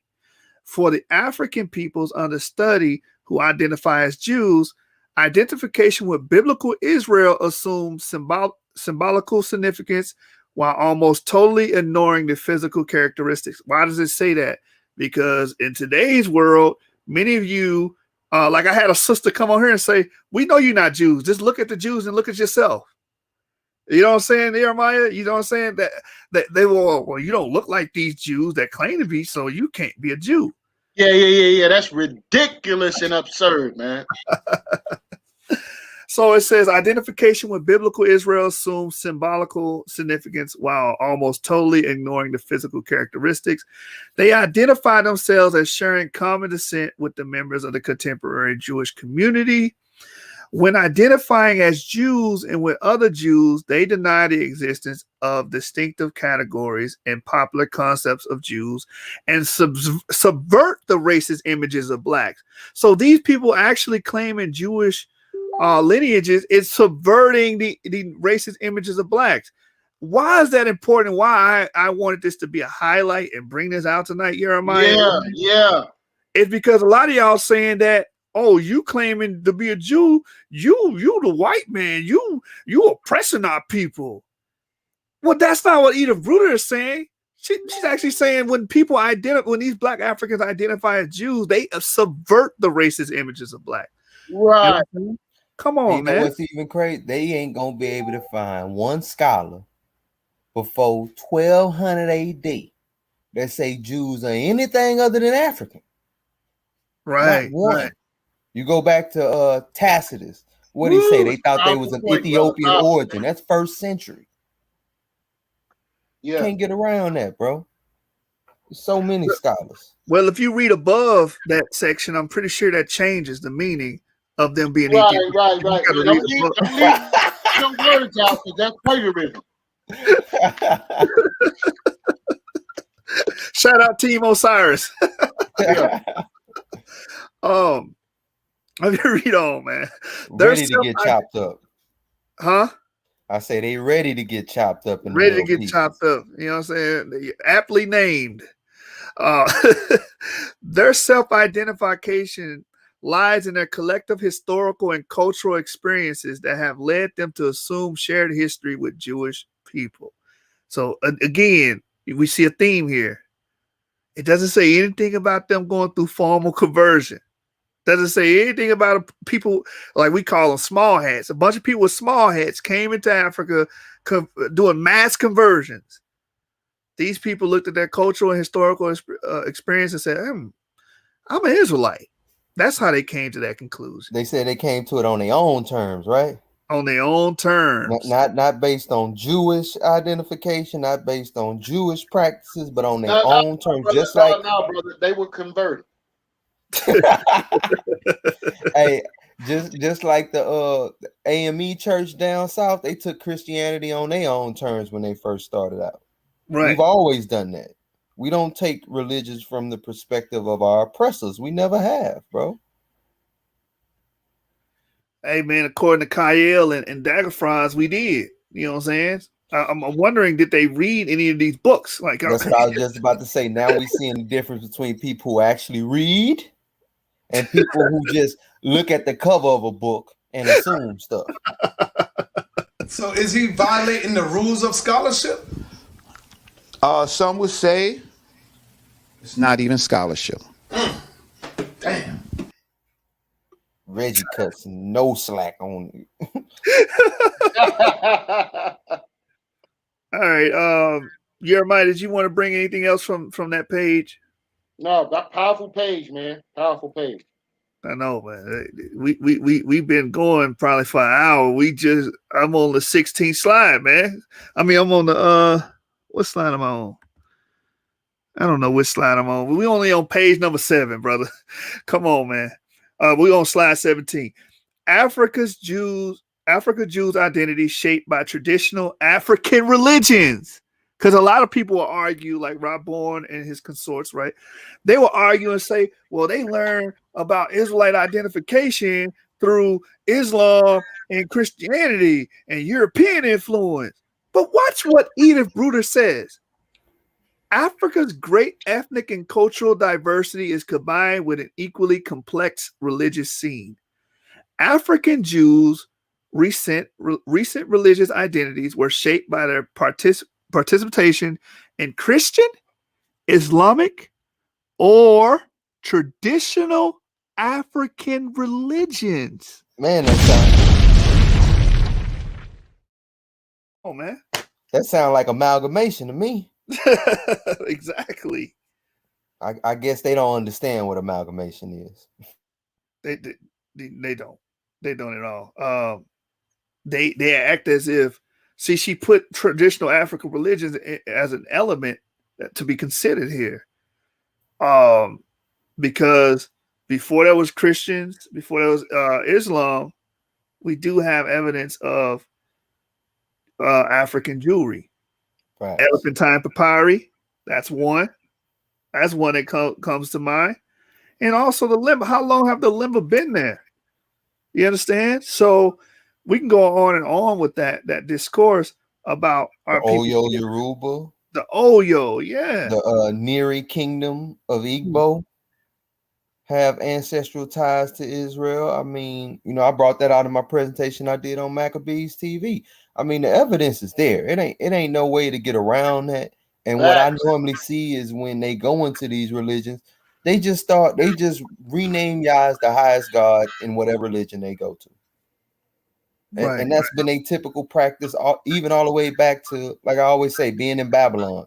Mordecai was named after the god Marduk. Why? Because he was the highest god in the pantheon. And we always interchanged Yah with whoever the highest god was. Yeah, man, that's powerful, and it should open the understanding of a lot of people, because a lot of these people that oppose this are just closed-minded. You know what I'm saying? Very closed-minded, not open to see new information, which is cognitive dissonance, by the way. But Rob Bourne, if you watch it, you got to put traditional African religions in there. Now, I don't want to just hear Christian Islamic influence. I want you to bring in, oh yeah, they were also influenced by traditional African religions. I want you to mention. Come on, man. Stop playing with me. No, that cognitive dissonance gonna set in, bro. He can't accept that. He can accept the Christian and Islamic, but he gonna end the sentence right there. Yeah. He gonna leave out words. It says, moreover, many African groups and individuals that identify with Judaism also consider themselves to be Christians, Muslims, or members of African-based religions. Because it really ain't a religion, people. Come on. It's a bloodline. Come So on. because it's a bloodline, you can be a Jew and a Christian, a Jew and a Muslim, or a Jew and an Orisha. Hold up, then what is crypto Jew then? What's that? Oh, that's when you hide your identity by taking on the religion of the greater society, Right. or the greater society. Right. You understand? So you're seeing this thing because of oppressive means. Go ahead, Ox. I like it. Yeah. A lot of the Luso Africans would do that, right? So when they went to Cape Verde, they went to Costa Guinea. If you read Peter Mark's work, he would say that a lot of these people just learn African tradition to blend in. It was genius. So when the Inquisition came looking for Jews, they see you over there practicing whatever the native African practice was at that time in the Costa Guinea on the Gold Coast. They couldn't. You blended in with society. You look like these people, and you practicing their traditions. Right. Shout out to the Gold Coast Gorillas. Shout out to the Gold Coast Gorillas, man. Yeah, shout out, man. Shout out to yourself. All right, so I think we finally we still in the introduction. Thousands of years, right? Mm-hmm. The book is structured in 3 parts, each examining a different sequence of the genesis of African Judaism. The emergence of an African Jewish identity appears to draw on a very long history. That's page 7. Page 7. Okay. I'm just trying to get links synced in. So page 7, if you want to read this portion, let me see. Let me open it. The 3rd paragraph. Yeah, I see it. All right. So the book is structured in 3 parts, each examining a different sequence of the genesis of African Judaism. The emergence of an African Jewish identity appears to draw on a very long history. For thousands of years, myths have accumulated about the presence of Jews in sub-Saharan Africa. We'll read that again. For thousands of years. So if anybody tells you that, hold on, man. So that just kills that conversion theory. So like I had to say that, man. That just blew that whole conversion thing out of the water, man. Go ahead and rock out, man. Damn. Man. Yeah, man. For anybody saying, well, they didn't become Jews until colonial intervention, like Kyle, he came in and that's when they start. No. Wait a minute, Jashub. You make it seem like Edith Bruder agrees with the person who also over the African Jewry or the study of African Jewry, Derek Lang, who goes into these oral traditions and shows how they trace back to Israel, especially dealing with the Assyrian captivity. We're going to get there. We're going to get there. I'm glad you said that. We're going to get there. We just doing the first 2 chapters tonight. But she does mention the Assyrian captivity as well. And yeah, I would say she does, because for the simple fact that Edith Bruder is telling you she does not disregard traditions. You know, she don't disregard oral testimony. She don't disregard that. Wait a minute. I thought these Afrocentrics was all about African ways, an African full of oral traditions. Why are they rejecting the oral traditions in Africa? I don't get that. Cognitive dissonance, brother. All right, let's go. We still in the introduction. All right. The second part of her book provides insight on. The second part reveals the variety of interactions between Blackness and Judaism, from prejudice and reality. The impact on traditional societies of European missionaries and early ethnographers, recognizing all sorts of similarity between ancient Judaism and primitive religion, is questioned. And that's powerful as well, because when we do bring up the colonial intervention, they were saying that they were seeing these tribes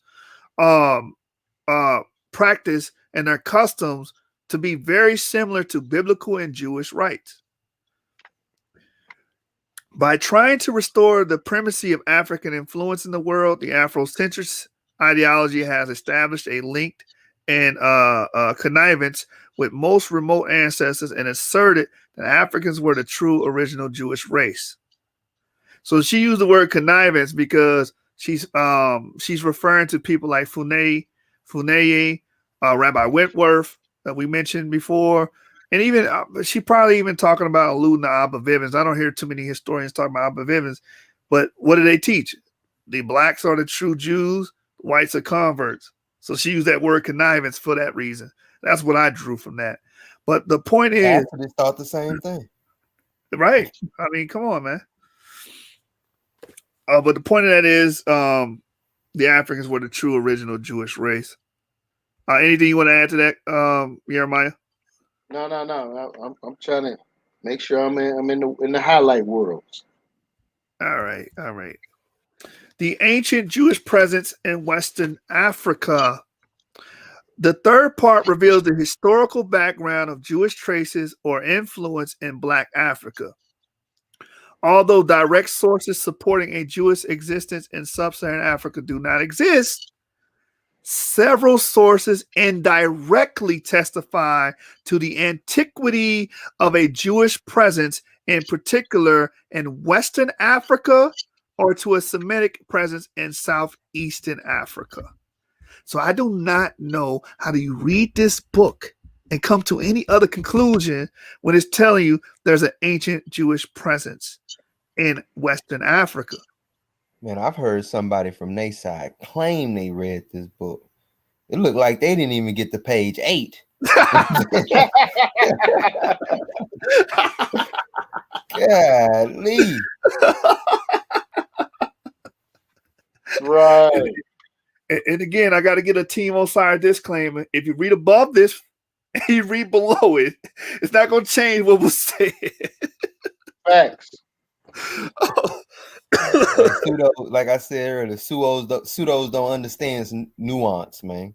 Right. They don't understand that it can be deeper than the surface level. I'm not anti-Hebrew Israelite. I'm not. That's a lie. All right, so now we're finally transitioning from the introduction. We read the preface, prologue, and introduction, and now we're going to give you highlights from chapter 1, which is dealing with the lost tribes of Israel. All right, I don't know how you read this chapter, and anyway, we're going to get into it. The Sahara is mentioned in the discourse. This is page number 12. It says, through centuries, the continued belief in the lost tribes showed no sign of abating.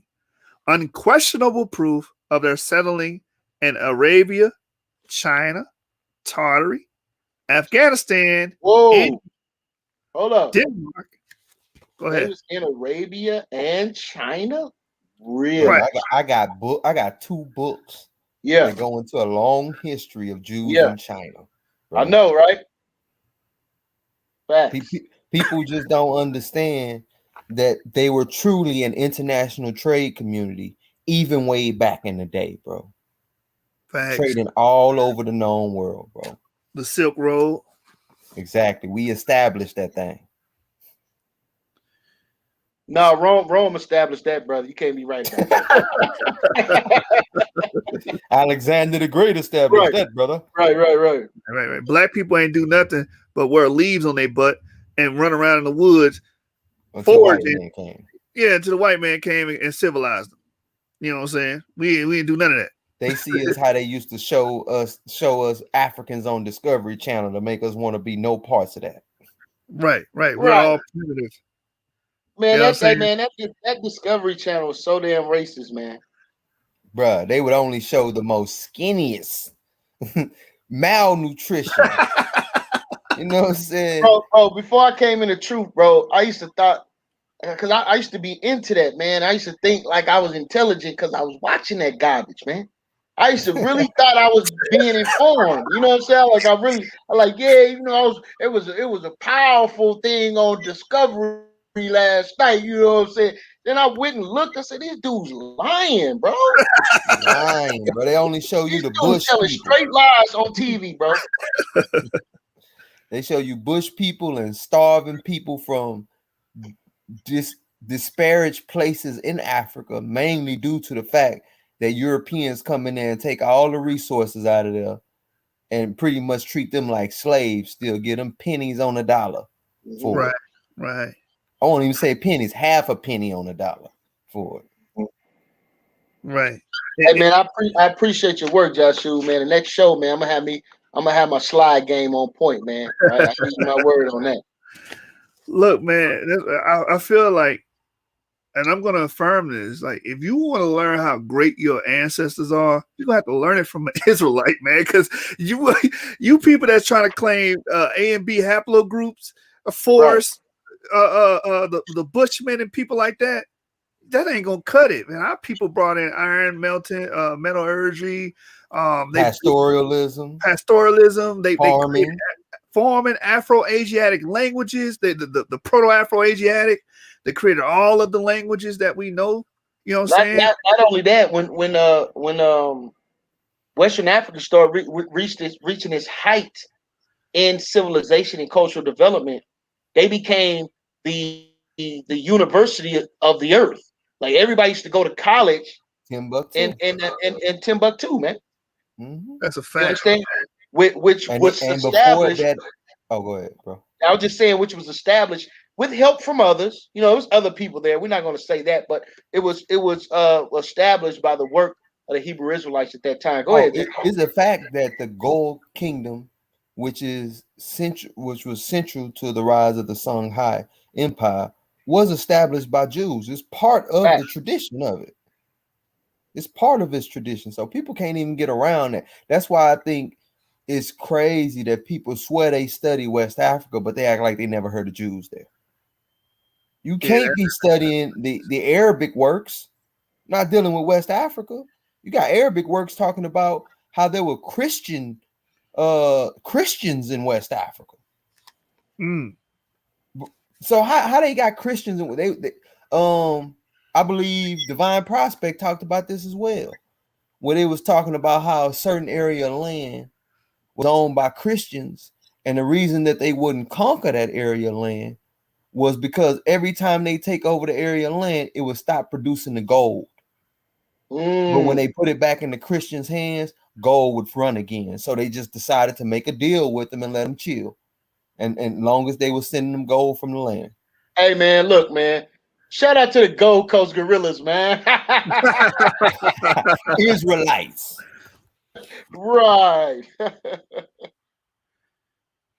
right, so back on this, it says powerful points, James, man, powerful points.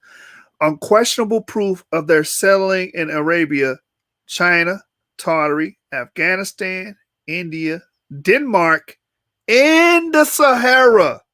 The Sahara. Right. Nah, brother, nah, that's not the Sahara, brother. You reading that Siberia, brother.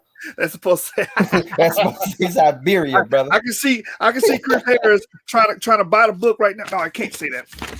Please flip it to the pages. He gonna be in there changing words and stuff, misrepresenting information. Yeah, when it say Sahara, that's an esoteric meaning, brother. That's an esoteric, right. Hot and dry, brother. That's hot and dry.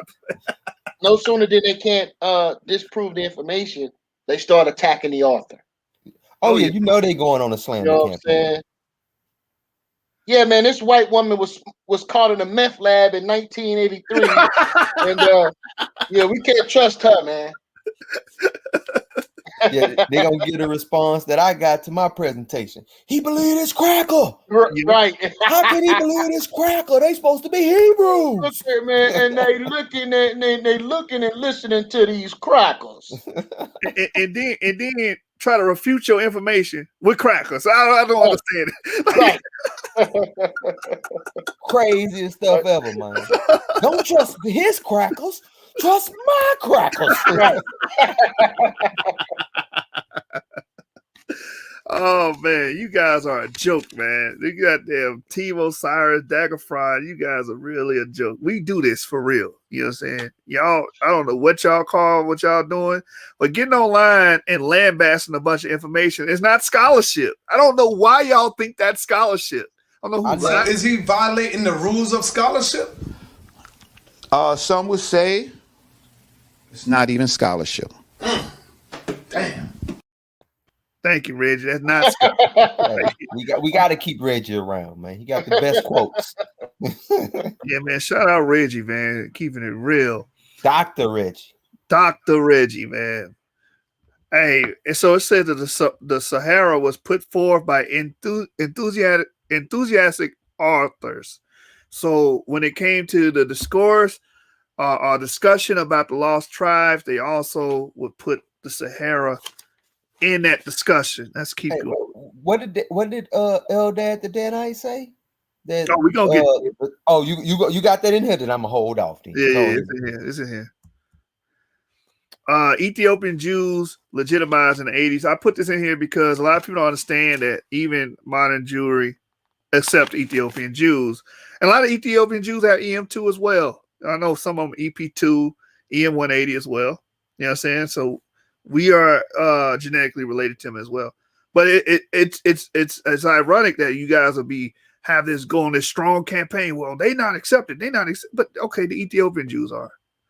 So in 1985 and 1990, the repatriation of thousands of Ethiopia's falashas to Israel under the law of return was legitimated by Israeli rabbinic authorities through their official recognition as descendants of Dan. So I just wanted to bring that out because a lot of y'all don't even understand that they actually accept them. All right, so page number 12 as well says using the myth as the book's pivot because legends are not to be disregarded. Because remember, we read earlier, she quoted, she put a quote from Sigmund Freud that you are not supposed to disregard traditions, legends, and stuff of that nature because it's a retelling of a people's history, right? So it says the various controversial suggestions questioning the historicity of the lost tribes are not really within the scope of this book, and the techniques of the biblical criticism are far from its purpose. Indeed, I do not wish to make claims about the disappearance of the 10 tribes as a historical event. My interest is in the continuing importance of the myth that the narrative created. The myth as the hard work and active force that never exhausts its meanings, which Bronislaw Malinowski writes about, is the present book's central pivot. So she's using these myths or mythos, legends, traditions as the central pivot of the book. So keep that noted. Page number 14. Sources back up the exile of ancient Israel. Get it? Hey, hold up. Before we move on, you see in the book where it says what am I looking for? It says the recent DNA traces of the Limba. Yeah, and it says the Jewish descent of South African Limba. The genetic DNA supports that the historical divisions of the tribes and the dispositions of Levi, tribe of Levi. I thought that was a powerful point that I wanted to add to that. Yeah. DNA has proven this. Yeah. But they use it. They're using the J haplogroup to establish that. My thing is, I believe we brought those people with us and they amalgamated with us. So, but that's still proof that they come from the Levant because you guys accept that J comes from the Levant and we know they was there in the Bronze Age. Facts. All right. So, a lot of people don't know. It's like half of them are J and half of them are EM2. So, you got to split them down the middle if you're just going to consider the J. But anyway, on page number 14, sources back up the exile of ancient Israel. I don't know how, Garfield A. Reed, you own this book, you didn't read this. You claim that Israel didn't exist before a certain... Anyway, according to the Bible, The northern kingdom was conquered by the Assyrian kings Tiglath-Pileser III in 733 to 722 BC and Sargon II in 721 BC. Whereas Nebuchadnezzar exiled the population of the southern kingdom to Babylon after the destruction of the first temple in 586 BC. In both cases, the exiles were carried out in stages, and the sources that the kings of Assyria exiled parts of the 10 tribes beyond the river Euphrates. So there's actual sources or archaeological evidence that backs this historical event up. So I don't know how people say that ancient Israel didn't exist, that it was all made up. We have actual archaeology backing it up. Watch this. Page number 14 and 15, archaeological evidence of the exile of Israel. Archaeological and documentary evidence from the regions show that individuals with Hebrew names were still to be found in the Assyrian army in the 7th century. Inscriptions of Hebraic names on a fragment of terracotta found in Halak. Hold up, Joshua. You're going too fast, man. Now, where is this at, man? I'm on page 14, man. I need this highlight right here, boy.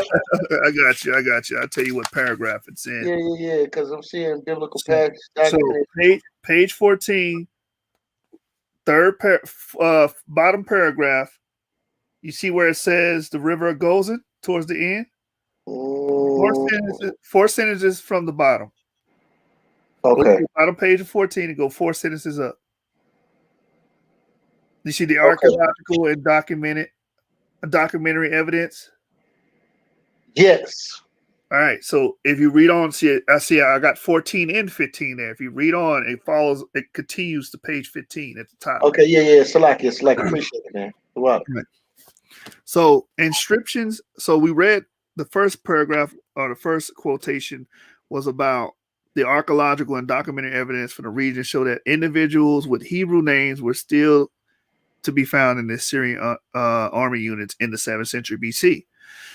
Inscriptions of Hebraic names on the fragment of terracotta found in Halak bear witness to the presence of Jewish craftsmen in the Assyrian city. Man, hold on, man. This is a head buster right here, boy. I know a lot of people act like you remember when I wiped the floor with DJ Shonsky on this type of stuff, man. Oh, there's no Hebrew culture before the 7th century, man. Get out of here, man. Yo, he gotta be the slowest man on planet Earth. Like, you can tell he didn't study nothing about ancient Israel. I mean, we got archaeology at least to the 12th century. These guys are rhetoric masters, man. Hey, look, we got archaeology at least to the 12th century BCE validating this. Come on, man. At least from Egypt. You know what I'm saying? With the Merneptah Stela, that's 12th century. That's Israel, biggest day. That's a whole fact, man. I don't get these guys' cognitive dissonance is over 9,000. Say it one more time, Joshua. His stupidity's over 9,000. Yeah. In Leonard Jeffries' class, Professor Everett Scobie class, John Henry Clark, he wouldn't even talk to you. Dr. Ben would call you a damn idiot. Damn. Reggie, I concur. He talked, and that man was sitting right there in front of him. He talked bad to that man. Hey, nah, he was in the bathroom getting information from Warborn. Oh.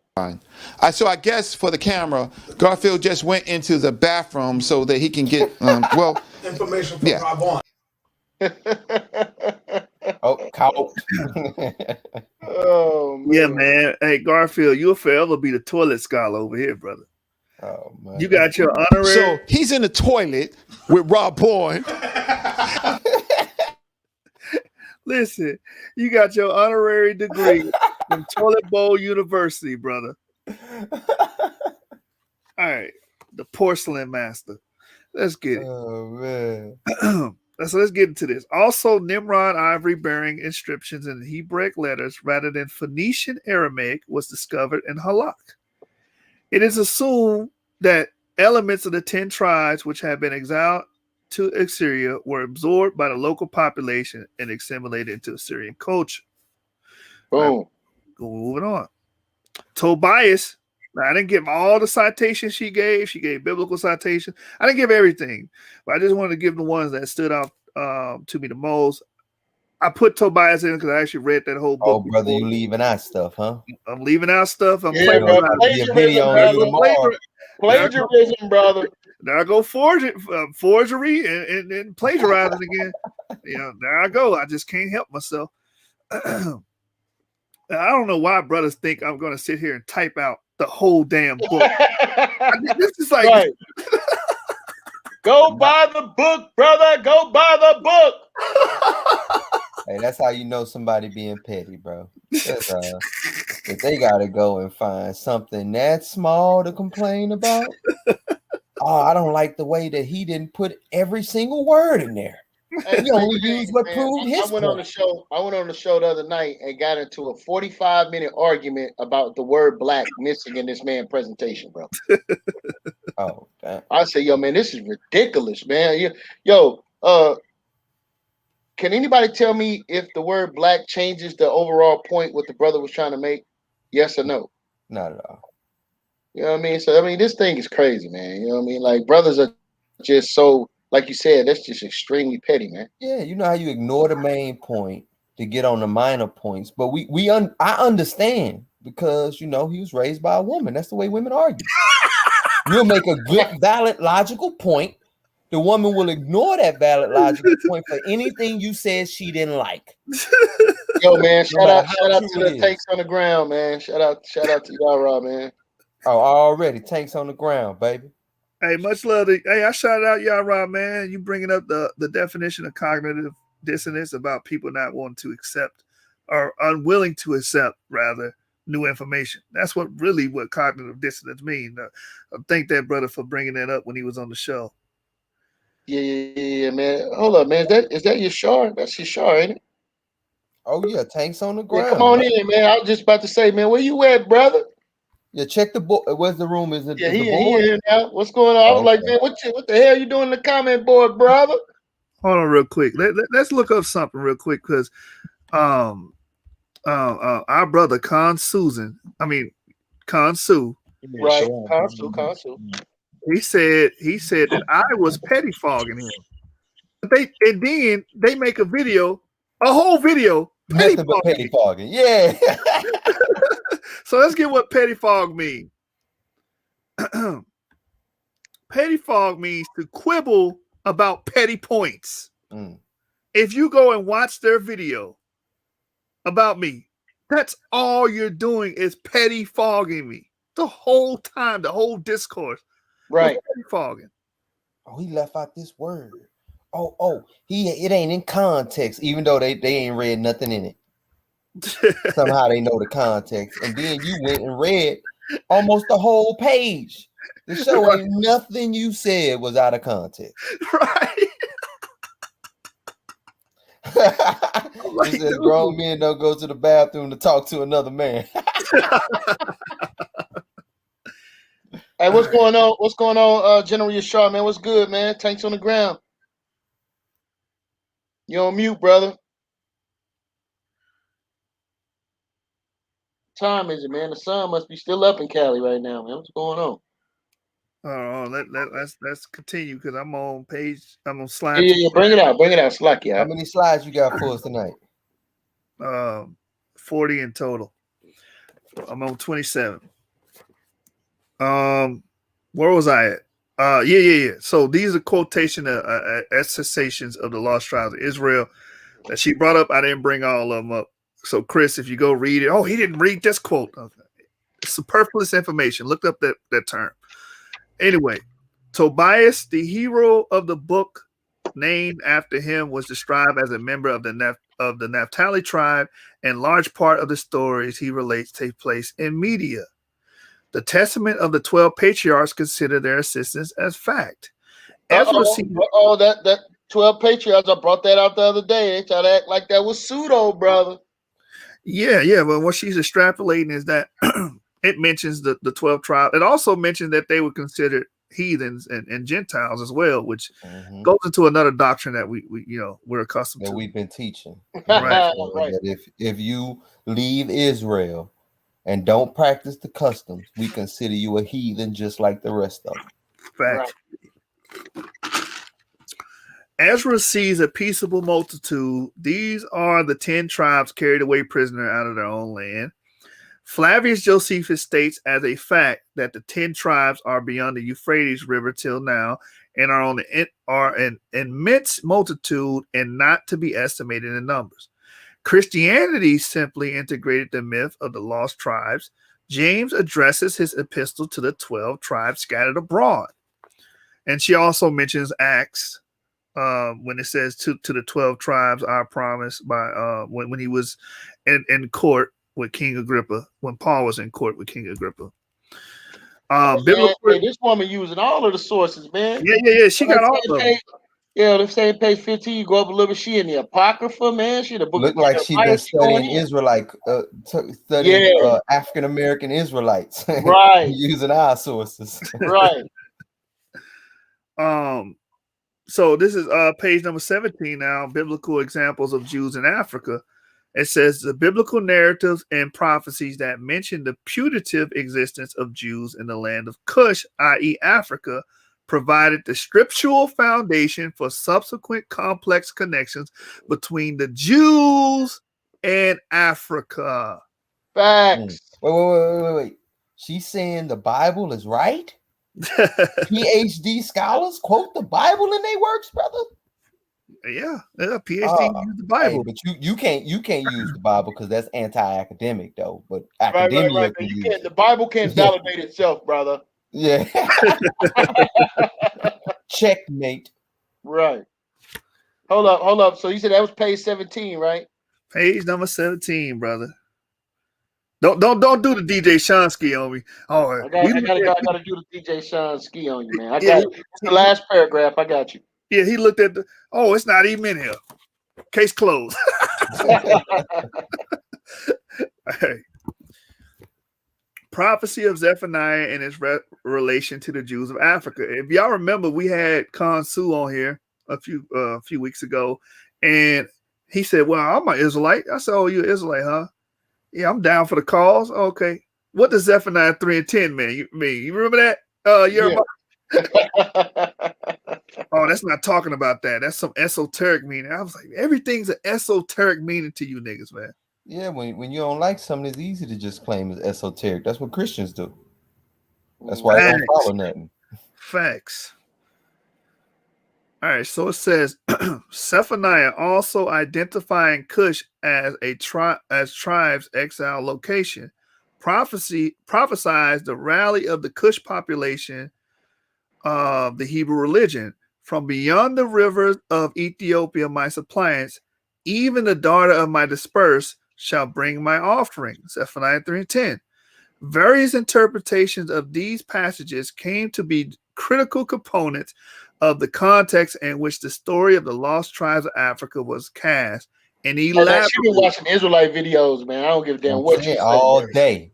She been watching, like, man. These Israelites saying something, man. Let me start documenting this and turn this into some PhD. Right, let me go ahead and make some money off of these Negroes. Yeah, pretty much like everybody else do.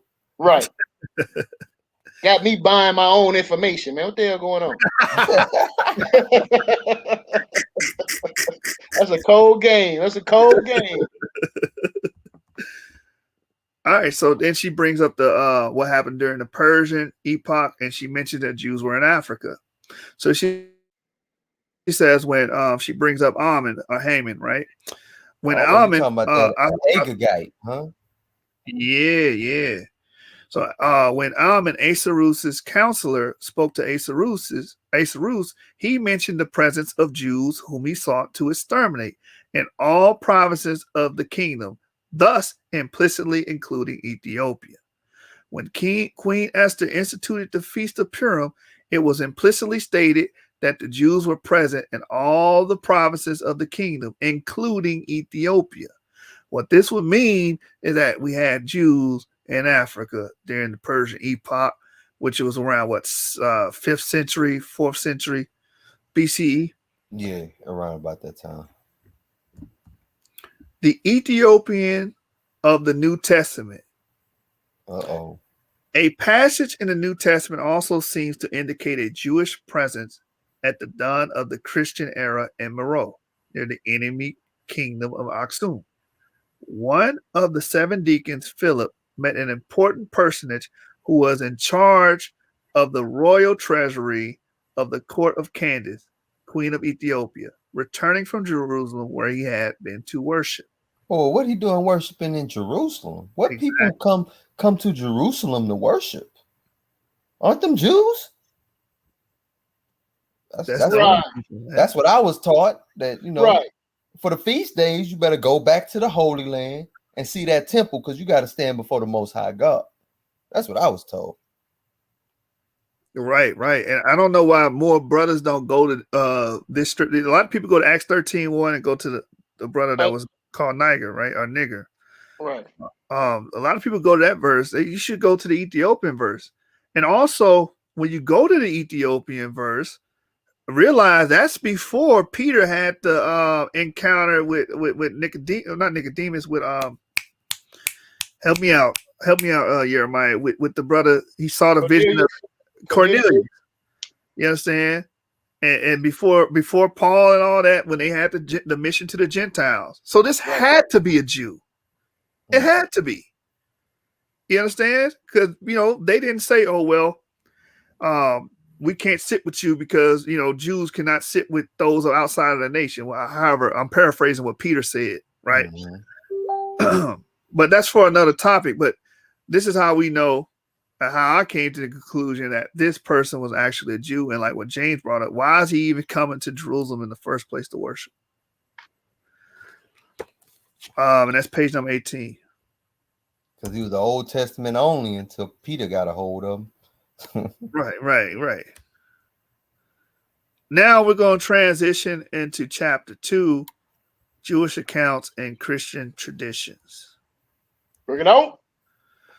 Page number 19. Oh, that's my boy right there. Eldad's account.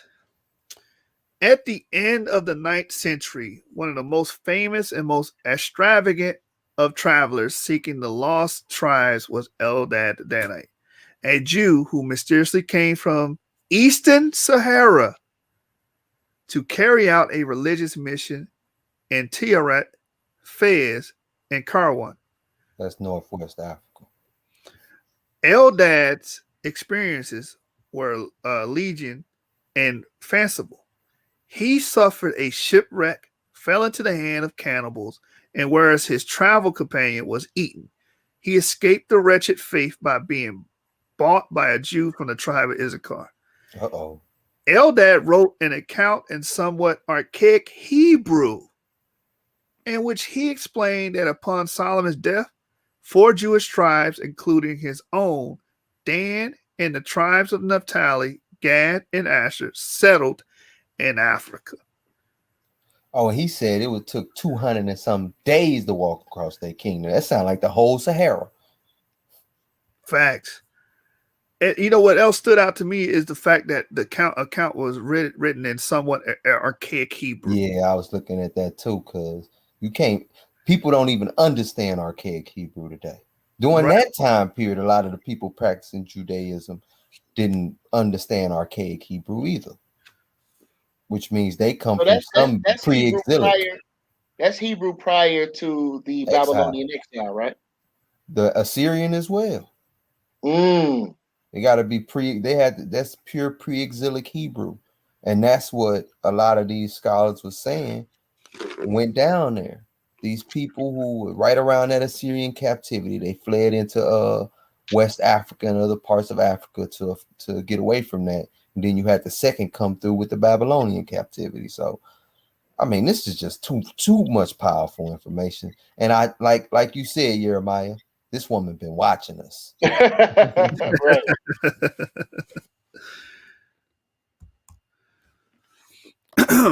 Eldad the Danite, I thought you talking about that brother from New York when you said that, James. I know I who was you like, talking. damn. I said, damn, Joshua about to quote the brother because he got a couple of books. He got a couple I of know books. who you talking about. The historian. I Yeah, know his story. I was like, damn, Eldad the Danite. That's the brother from New York. That's right. you talking about Kashu. Kashub. Yeah, Kashub. Yeah. Okay. Well, let me call him by his birth name, Eldad bin Mali. Okay. Eldad's account what was I trying to say here? May have credible evidence. For example, Limba. The tribes established this is page 19 to 20. The tribes established an independent, emptied that dominated the country while remaining a nomadic people. Their kingdom was supposed to be in Havilah, the country of gold near Ethiopia, and the tribes said to be of outstanding bravery were constantly at war against our neighbors. Oh, you say Havilah? Havilah. Wait, brother. Doesn't the Bible talk about a river that encompasses Havilah? It does. That looked like West Africa to me. Yo, and it said the tribes established an independent empire that dominated the country while remaining nomadic people. Damn. Yeah. Autocorrect got me, man. It went. Yeah. I'm like, golly. Yeah, it does. Thank you, brother. That does say empire, not empty. And yeah, that's a powerful point about Havilah being in Africa as well. And if we talk about the rivers encompassing it, that would include West Africa.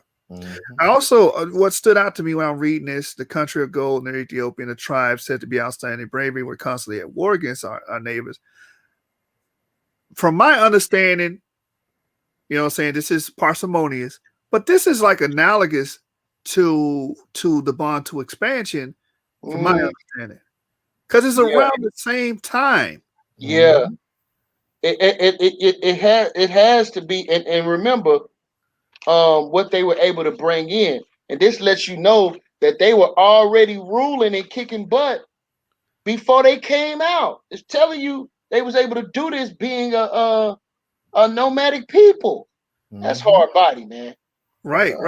But you know, the Northern Kingdom, pre-exilic, they were nomadic people. You know, the Southern Kingdom, they was trying to be, have castles, mansions and all that flashy stuff. While the Northern Kingdom, they was just still simple nomadic people. Right. And yeah, they was more what you would call more living like in the country style. Yeah, exactly. Right. And Jerusalem was more of a city. Yeah, because you got to look at the South was mainly desert, but the North you had lavish lands to where you can do the farming, with your cattle and all your stuff like that. So that's what much of that was going through. That's why they talk about how the Northern Kingdom and Tyre and Sidon got along together first real good because they still needed them goods to trade. And guess who got that land, James? Ain't that where Mount Seir was at? In the desert region, south. In the south? South of Judea. Yeah. It's crazy. That's where he used to let loose Azazel as well. Land, right. He got that land because nobody else wanted that crap. That was the bottom of the barrel. Hey, but I will give him this. Yeah. During the Assyrian Empire, if y'all study Edom, during the Assyrian Empire, they turned that into a southern mega trade route down there. So I cannot. You had to go through there to get. You had to go. That was a part of if you wanted a shortcut to like Babylon or something like that. Yeah, going from Babylon to Egypt. Yeah, you can cut through that way, and that became a trade route. And then they had the Timnah mines down there as well, to where they was getting. I think it was copper mines, if I'm correct. Yeah, I might be wrong. Remember the Israelites when they came out of Egypt, they was trying to go through there, and they wouldn't let them. Nah, they weren't having it. That's why we've been at war with them since this day. That's why the Most High, he made a proclamation against them people in the book of Obadiah. If you want to go read that, family. Right. I see this same story. Shout out to Deron Tillis, man. Yeah, the Edomite Yeah. whisperer, the Edomite. That Yeah. boy said, Yo, his brother is on social media propagating that we're descendant of Esau. This is oh, why we get a brother a hard time. We love the brother, but we give him a hard time because we ain't rocking with that. nah. He Yeah, might be, but I'm not. yeah, he might. Yeah, but reading this makes me think of the like I said, the Bantu expansion, because they came through Africa and they dominated. They had iron metallurgy, which made them The North farly Culture. more advanced than Yeah. any African tribe at that time. And if you look at the evidence dealing with the Note culture, they had a huge expanse of territory. If you just look at the terracotta they was making, they was all over West Africa. And like you said, they brought in iron smelting and different things like that. And if someone is coming at you with iron weapons and you still out there with copper weapons or what, well, they didn't even have a copper piece. So stone weapons, they gonna kick your ass. Hey man, right? and not only that, James, it also helped with house development, travel. You understand when they was making carts and buggies and stuff to travel? You understand all that work was helping all that when it came to traveling and building. I was reading a book about them getting gold from West Africa, and they said that there's been chariot tracks, there we go, since at least the 10th century. Going down into like Ghana. Drop a bomb on that. Oh, drop a bomb on that. So you got a question. How is this? Wait a minute. Where is this coming from? Chariots? That wasn't in West Africa. Right. Horses? That wasn't in West Africa. Horses don't get into West Africa till the Christian period. Wow. Right. But people don't know history, man. They don't care to study, but we study because this our history and it's prized and cherished by us. Exactly. Yeah, that's what I'm saying. Like, I mean, these guys, our ancestors affected warfare.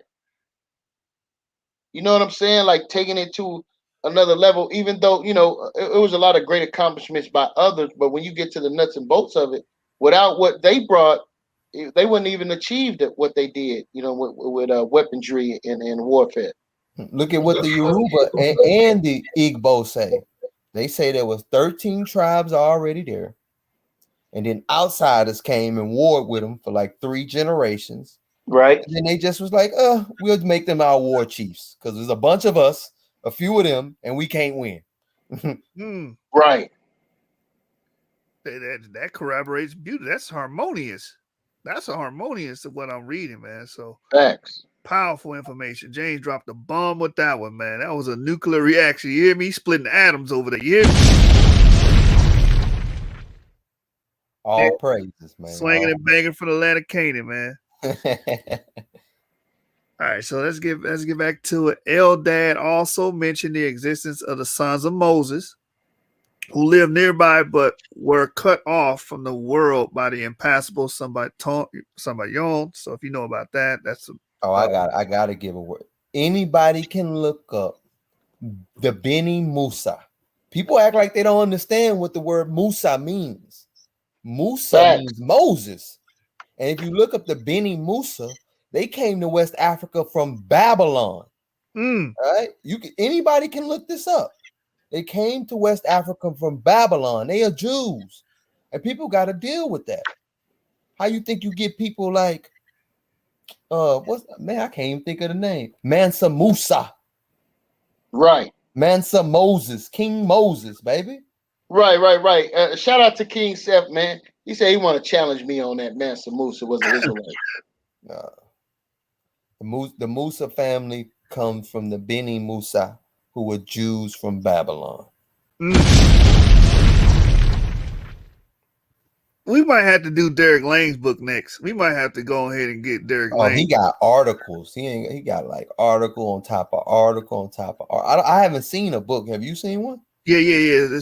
Damon wanted me to get one of his works. He got a book, came out 2004.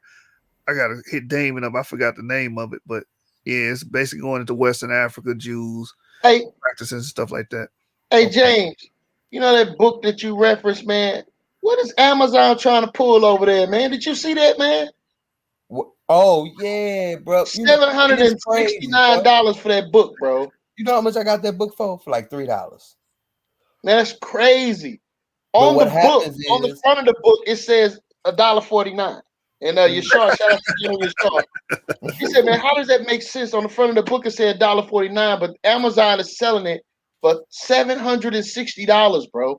but what I've noticed is when a book gets popular in our community for some reason, I don't know if it's Israelites who want to get rich, if it's heathens that want to get rich. It seems like they stop producing these books. Somebody collects these books and throw them in a fucking excuse my French, throw them in a safe somewhere, and then put one book out at a time and charge an absorbent amount of money for it.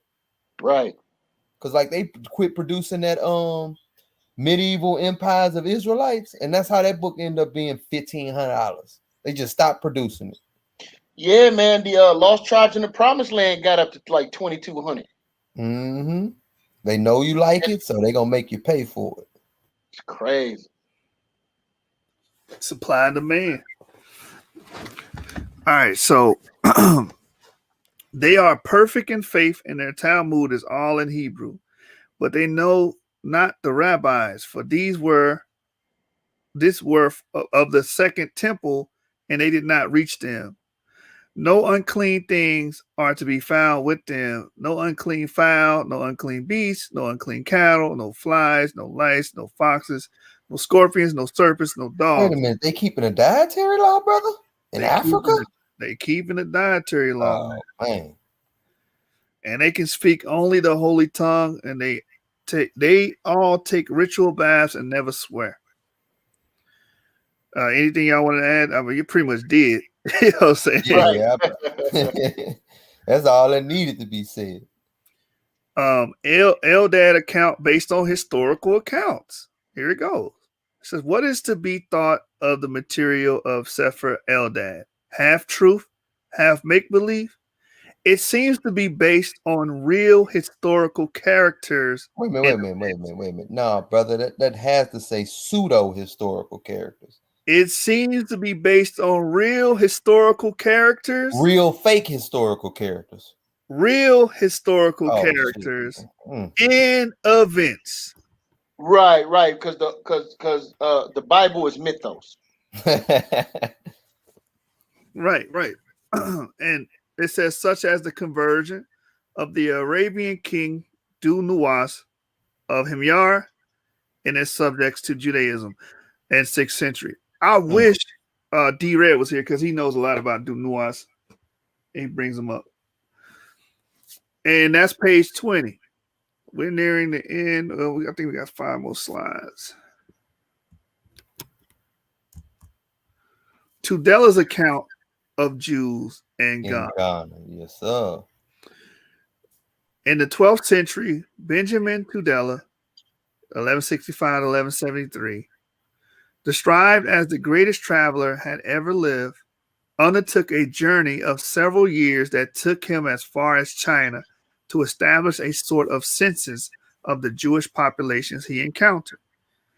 He also provided important information about the presence of a small group of Jews in the Sahara, in a country that he called Kush. They called all of Africa Kush, brother? In a country he called Kush. Oh, man. Specifying that they undertook 50-day caravan journeys toward what is now Ghana,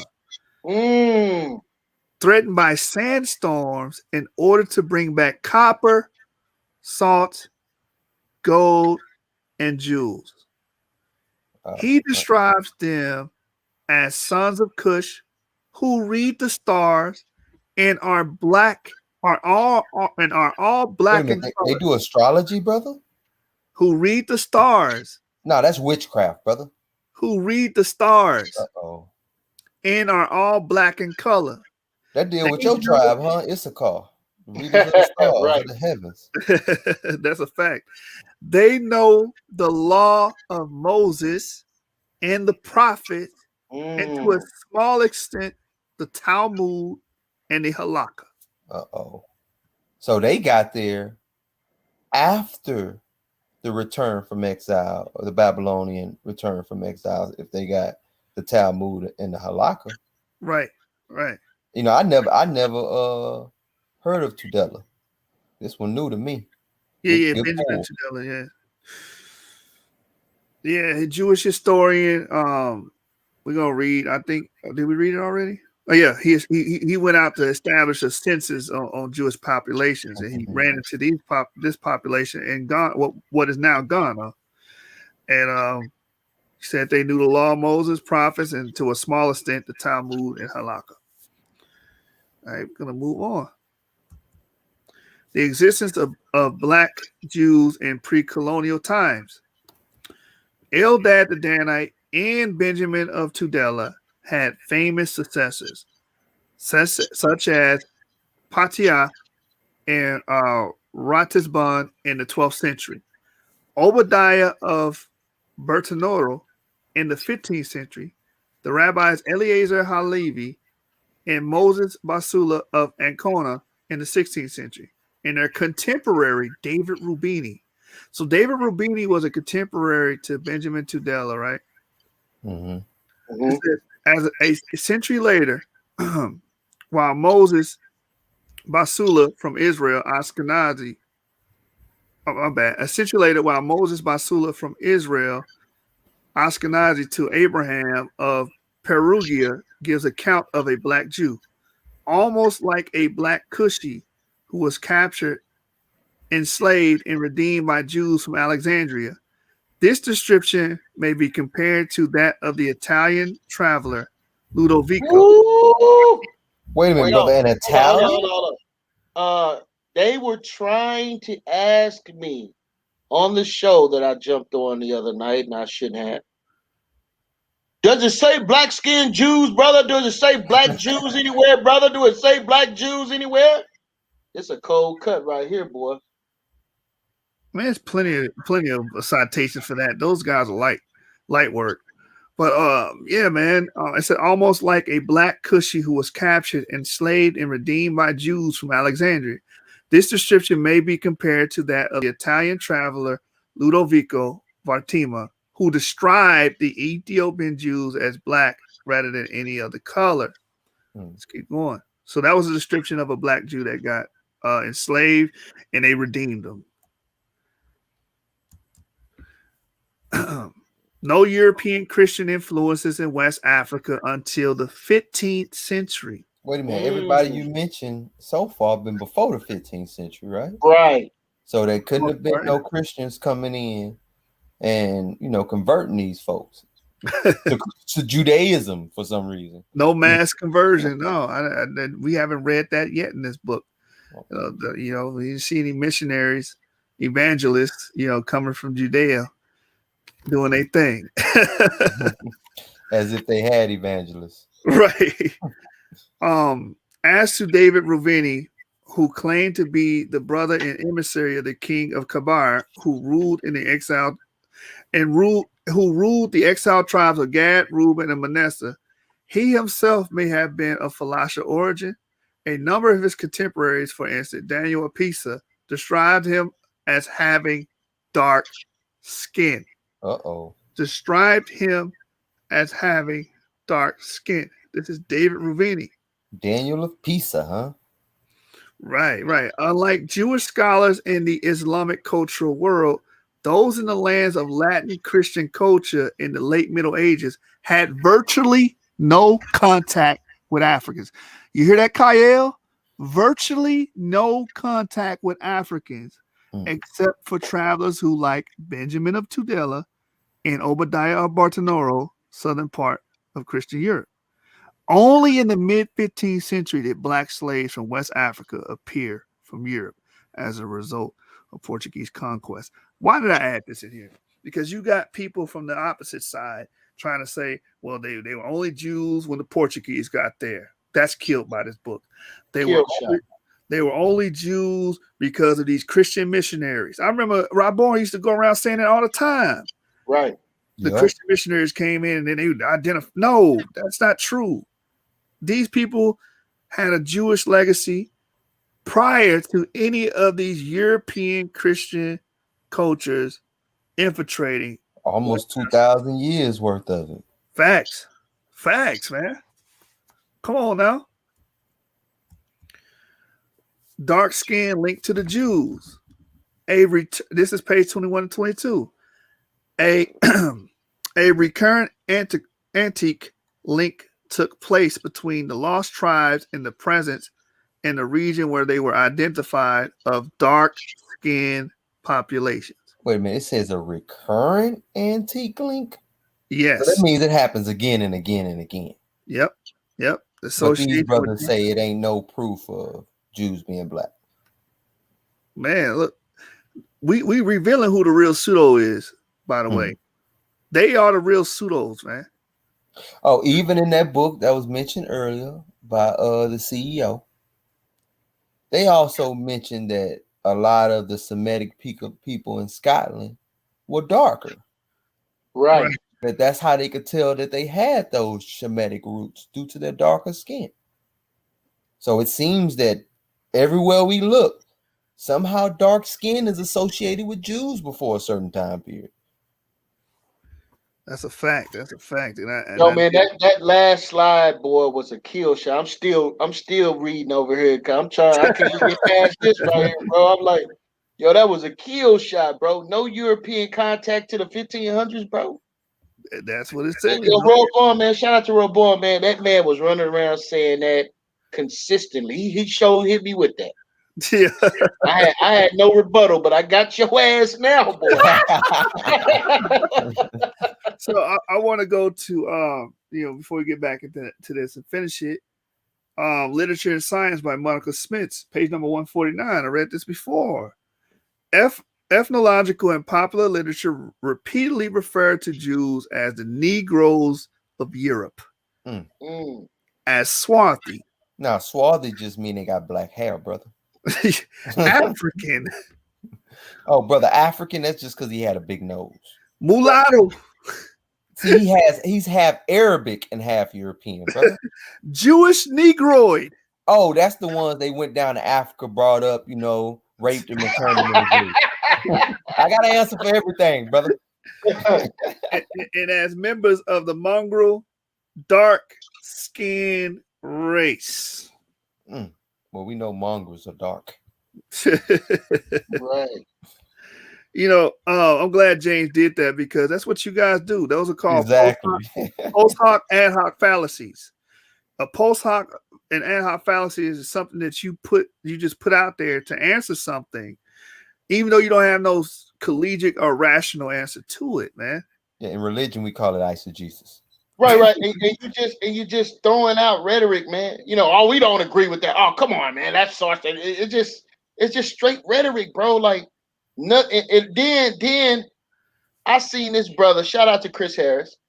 This brother Chris Harris said he don't have to respond to none of that because it's beneath him. But he making whole videos about it. Yeah. Then proceed to make a whole video about it. Like, stop it. Yeah. And then after he makes the video, I will debate only this book, nothing else. Sound like a coward to me, man. He ain't gonna even debate. He already said he won't even debate. Yeah, unless it's on a platform of his choosing. Which man, you ain't calling no shots around here, man. What the hell wrong with you, brother? Wasn't nobody born yesterday, bro. I want Consu to be the judge. Yeah, Consu Melvin gonna judge my debate. That's 2 votes for me right there with my buddies. I won. Yeah.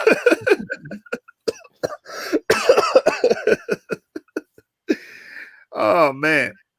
All right. So one might assume that seripitous identification between dark complexion peoples and Jews was made in the background of the myth of the lost tribes. Anything you want to add to that? Oh, go ahead. No. No, powerful information, man. Jeez. Let's go, man. Page number 22. And it's gonna get worse because we're gonna do 2 chapters every time we get on here. We're gonna do two chapters every episode. We're gonna get the highlights. It says even in America, the lost tribes were associated with dark skin. Remember this. Where at? Even in America, the lost tribes were associated with dark skin. Even in America. And I want to say this. Edith Bruder, like we brought up in the beginning, she was under the tutelage of Tudor Parfit. So all you people talking about, Tudor Parfit don't agree with y'all. These people don't agree with y'all. I can tell you ain't never cracked these books open. But that's they don't even research the people writing them to know that they are all part of the same organization. Share the same work, peer review each other's work. Facts. Right. So this was her doctoral thesis, and who supervised it? Tudor Parfit did. All right. It says, until this time, traces of the lost tribes were sought in the conventional direction of Asia and Africa. Following the discovery of America, however, search began among its native inhabitants and sustained the identification of the lost tribes with dark skin. Ooh, that's a bomb right there, boy. And I always say, yeah, and that's for you Negro only, man. Facts. Right? I always say that I'm confident that the mound builders were Israelites. That's my stance. If nobody else in America was Israelite, the mound builders, they were Israelites, bro. Because the thing is, they're looking at the end result, Joshua, right? Even with the brother, what's his name, man? You were supposed to debate, then he ended up backing out. Gideon Stephan, man, you gotta give him a break, brother. Gideon, I'm in his front yard right now, man. The thing is that you cannot look at the end result after there has been new genetic information introduced into the gene pool and then base it upon the end result. You can't do that because the end result is going to be different from the original. So that means when you're going back, the further you're going back, how would these people appear? And what time period was new genetic information introduced unto these people's population? You know, that's a powerful point because you know how a lot of times we say phenotype does not equate to descent. But the further you go back in time, it actually does because it was less mixture back in time. Right. So usually the phenotype would align with the DNA. It's only until, all the mixing and stuff started happening that was no longer true. So that's a powerful point you made, bro. We got an example witnessed right before our eyes. Blake Griffith's father is black as night. Blake Griffith's father marries a white woman. New genetic information introduced into the gene pool produces Blake Griffith. A big red head with a black nose. Right. Blake Griffith turned right around and make the same mistake his father did. And you damn right. I said it was a mistake. And that baby pure white. And that baby is pure. That's 3 generations. Didn't they show that in the movie when they was dealing with them Native Americans, talking to white women into marrying them Native American men? Talking about in 3 generations that baby will look pure white. Yeah, that's the Australians. That's the I was gonna say that was Australians. Yeah, Australian movie. Facts. 3 generations is all it took, family. So now I'm gonna come at the 3rd generation and look at Blake Griffith's son and say, "Oh, he ain't no Israelite." Then what about his father? And what about his father's father?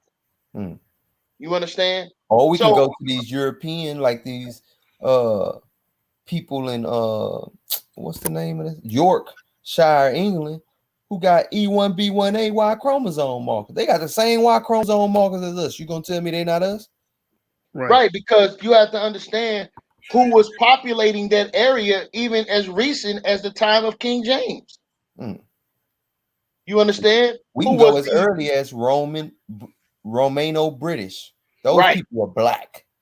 The Ivory Bangle lady, her DNA aligns with African American women, not Africans, African American women. So I mean, we gonna get there, but I want to put this on record.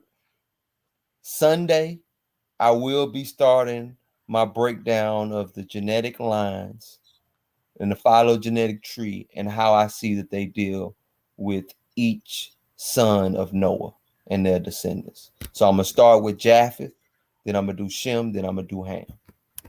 That's gonna make Sunday me real just mad, gonna be bro. Japheth though. Oh yeah, because we gonna get to some of these J markers. Oh, I had a recent discovery dealing with that. I finally found out who a lot of these what's that tribe in West Africa? They say they don't know where they come from. The Chadic speakers? The Fulani, I think it is. Oh, the Fulani, yeah. Yeah, they say they don't know where they come. Guess what marker? They got T markers. I'm gonna show you where that go back to. Y'all gonna be surprised. Okay. Yeah, man. So look, you what people have to understand is that the Western Hemisphere, whether you understand it, like it, love it, believe it or not, was a metropolis. Many people was traveling over here, especially those from Asia. You understand? So now you look at all the genetic, new genetic material introduced into the gene pool, and you're gonna sit here and tell me I'm gonna read and determine people based upon phenotype. That is ridiculous and absurd. And a great example was what the brother just said about the people in England. How come the people in England got the same DNA as the people in West Africa? People got to cut it out, man. I'm gonna show. I want to ask that brother Nate. I want to know specifically what he's talking about when he asked the question, what was the name of the Israelites of medieval times? Where at? What location? I don't know what he means. Right. Yeah, I want to bring this up while we wait on that brother to respond. These people are clearly phenotypically European Caucasian. These people here on the street. This is the Coomber family. Look what it says. James Coomber's paternal ancestry traced back to the haplogroup EM2. Many African Americans have EM2. Many West Africans have EM2, which dates back 20,000 years to a common ancestor in sub-Saharan and West Africa. You see that? It tells you left to right. The photo of Joseph Brady Coomber, 1927 to 2010, and his father Eldridge Coomber, 1895-1945. Both descend from James Coomber, 1855-1937, of Richmond, North Carolina.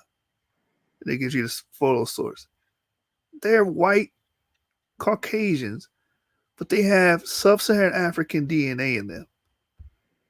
This is why you can't just judge people based off of phenotype, man. You Especially can't. in our tradition, because we base it on your father, period. Now, yeah, man. I hope the brother and Gideon Steppers paying attention to this, and also for you Negro lights out there. And shout out to our brother Lance, who does a great job on Europe, man, and making this point solidified, because he'll show you pictures like this. He'll show you pictures like this and go into their lineage and their family records, such as what we find in when Scotland was Jewish, that's giving depictions and descriptions of these people and showing you the coats of arms. We go into Nature Knows No Color line with the coats of arms, seeing that these people were originally black, and as they started to come down the line as the rise of European occupation, because Europeans, so-called white Europeans, started to flood these particular areas, and so you're going to have what? A new introduction of genetics into the gene pool. Facts. And another reason I bought that book, Why Scotland Was Jew, well, the main reason was because my last name is in it, associated with Sephardic Jews. Right. Yeah, that's a fact. That's a fact. All right, let's get back to that. Might have been the end. No, we got one more. We're gonna deal with Prester John. I know Kyle probably watching, so he love talking about. A beast, man. You know what? I want to say one thing to that. I'm praying that what's the name of that show? Man, I forgot. It's another TV show where they mention Prester John.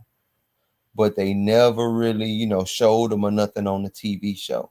I can't remember the name of it, but I was hoping he showed up, but I think they canceled the show. Yeah, well, I heard Kyle say that, oh, well, and I could tell, Kyle, you make ignorant statements and it shows that you're not read on any of these topics. He said that Eldad the Danite is actually, they got the Eldad the Danite story from Prester John. No, that's an anachronism. Prester John comes along, the legend of Prester John comes in 12th century. Eldad the Danite is 9th century. 300 years prior to it. So how does it come? The chicken and egg problem. Stop. And Prester John was a beast. It says the legend of Prester John was assimilated by both Jewish and Christian myths and legends and constituted a reference for 15th and 16th century Jewish writings. We also note that the legend of Prester John drew on the medieval idea that the earthly paradise should be located somewhere in Africa, and that stood out to me. That I wanted to add that was a legend that earthly paradise would be in Africa. Anything you want to add? I was just about to say what we know. Go ahead. I was just going to say we know it just said that the river that encompasses Havilah, where as much gold as mentioned in Genesis, is in West Africa. Right. You just read that earlier with Eldad the Danite. So Eden, I think, mostly was in West Africa, well, north of the Niger River, all the way over into the Middle East where the Tigris and Euphrates was. That's my stance, and it has been for at least the last 5 years. I mean, it has credence. What were you saying, Jeremiah? No, since it's the last slide, I was just trying to get where that is. Is that at the top of the last? Oh, you trying to do me like DJ Shelby again, man? Yeah, man. So if you go to page 23, I'm there. All right, so the it's only 2 paragraphs. So the second paragraph where it says when Portugal began in maritime discoveries. Yep. All right, you want to go 1, 2, 3, 4, 5, 6 to the 6th sentence down. I see it. Good looking. Yeah, I was looking at the top, man. There was some good stuff up there, man. It was talking about the size. Said the Jews were twice as numerous as the Christians. Sex. That was pretty powerful. But go ahead, bro. Yeah. So we have one more slide and one more highlight I wanted to give on page 24. And it states Isaiah's and Ezekiel's prophecies predicting the return of the tribes from the land of Cush provided an authoritative infrastructure for all future speculation concerning the presence of the 10 tribes in Africa. Mm. All right. So if y'all guys have anything to add to that, that's my end of my highlights for the first 2 chapters, the preface, prologue, and introduction. Yeah, it is something I want to add real quick. Let's see here. Isaiah and Ezekiel.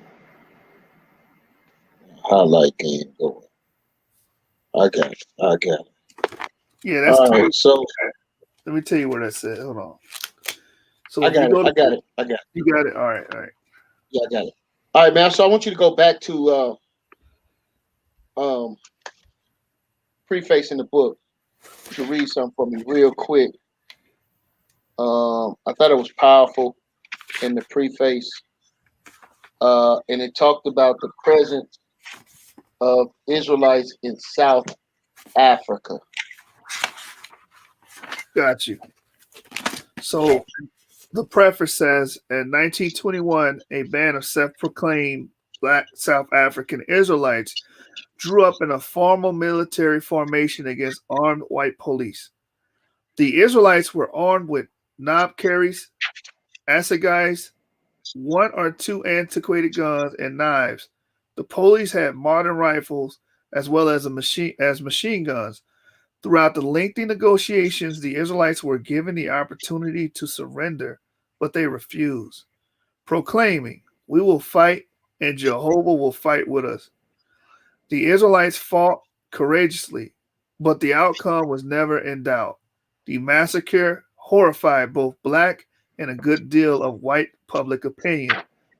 Nelson Mandela, representing the ANC at the conference of the Pan African Freedom Movement in Addis Ababa in January 1962, picked out the Bullhoek massacre as perhaps the single worst atrocity in the history of South Africa.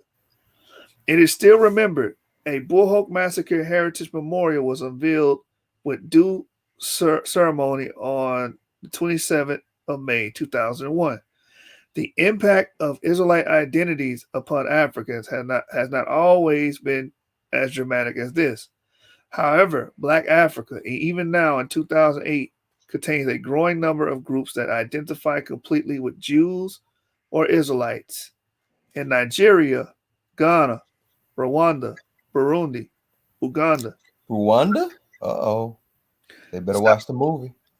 South Now, let me say something about that because I don't know if I touched on this earlier or not, but I was speaking to my wife about the movie in itself. It shows you in the movie that they were complaining about these people coming in as foreigners and rising economically and altering certain religious practices of the people, what they termed as oppression. So they said that these people came in and started oppressing them, but really what was going on was these people were rising economically and they were able to set rules and influence the regular practices of that area and region, and them people were upset about it. You understand? And this is just another example of that people would never talk about. Why don't what was it called? Bullhoek? What is it called here? The Bullhoek massacre. The Bullhoek massacre. Why don't I hear any of these Afrocentric brothers talking about the Bullhoek massacre and where Israelite identity was important?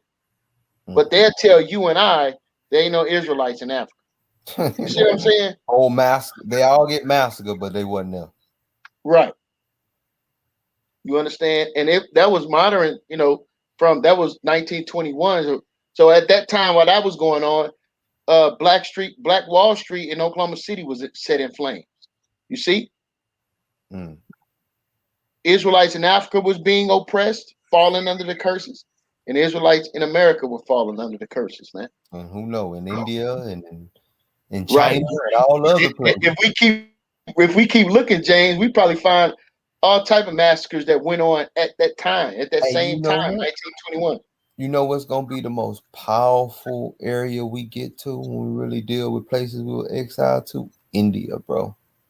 When we get to India with the research, brothers going to realize we had entire kingdoms after being slaves. Right. Ruling, for real. That's why you get a lot of them look like us in the South. Right. For real.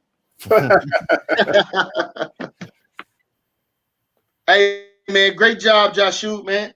You know what I'm saying? All praise and glory. We on our book game right now, man. You know what I'm saying? This we styling and profiling, man. Ric Flair style. You feel me? This is what we doing over here at the source, man. Right?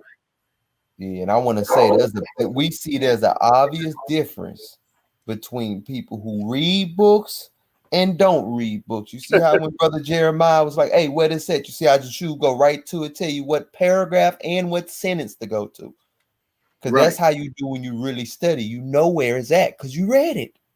But none of these other brothers, you'll never see them do that. Oh, let me go to chapter 7. Oh, yeah. Page 52. Oh, yeah, 3rd paragraph, 5th sentence. There you go right there. You'll never see them do that. Right. And I'm glad we were, we was able to demonstrate that, man.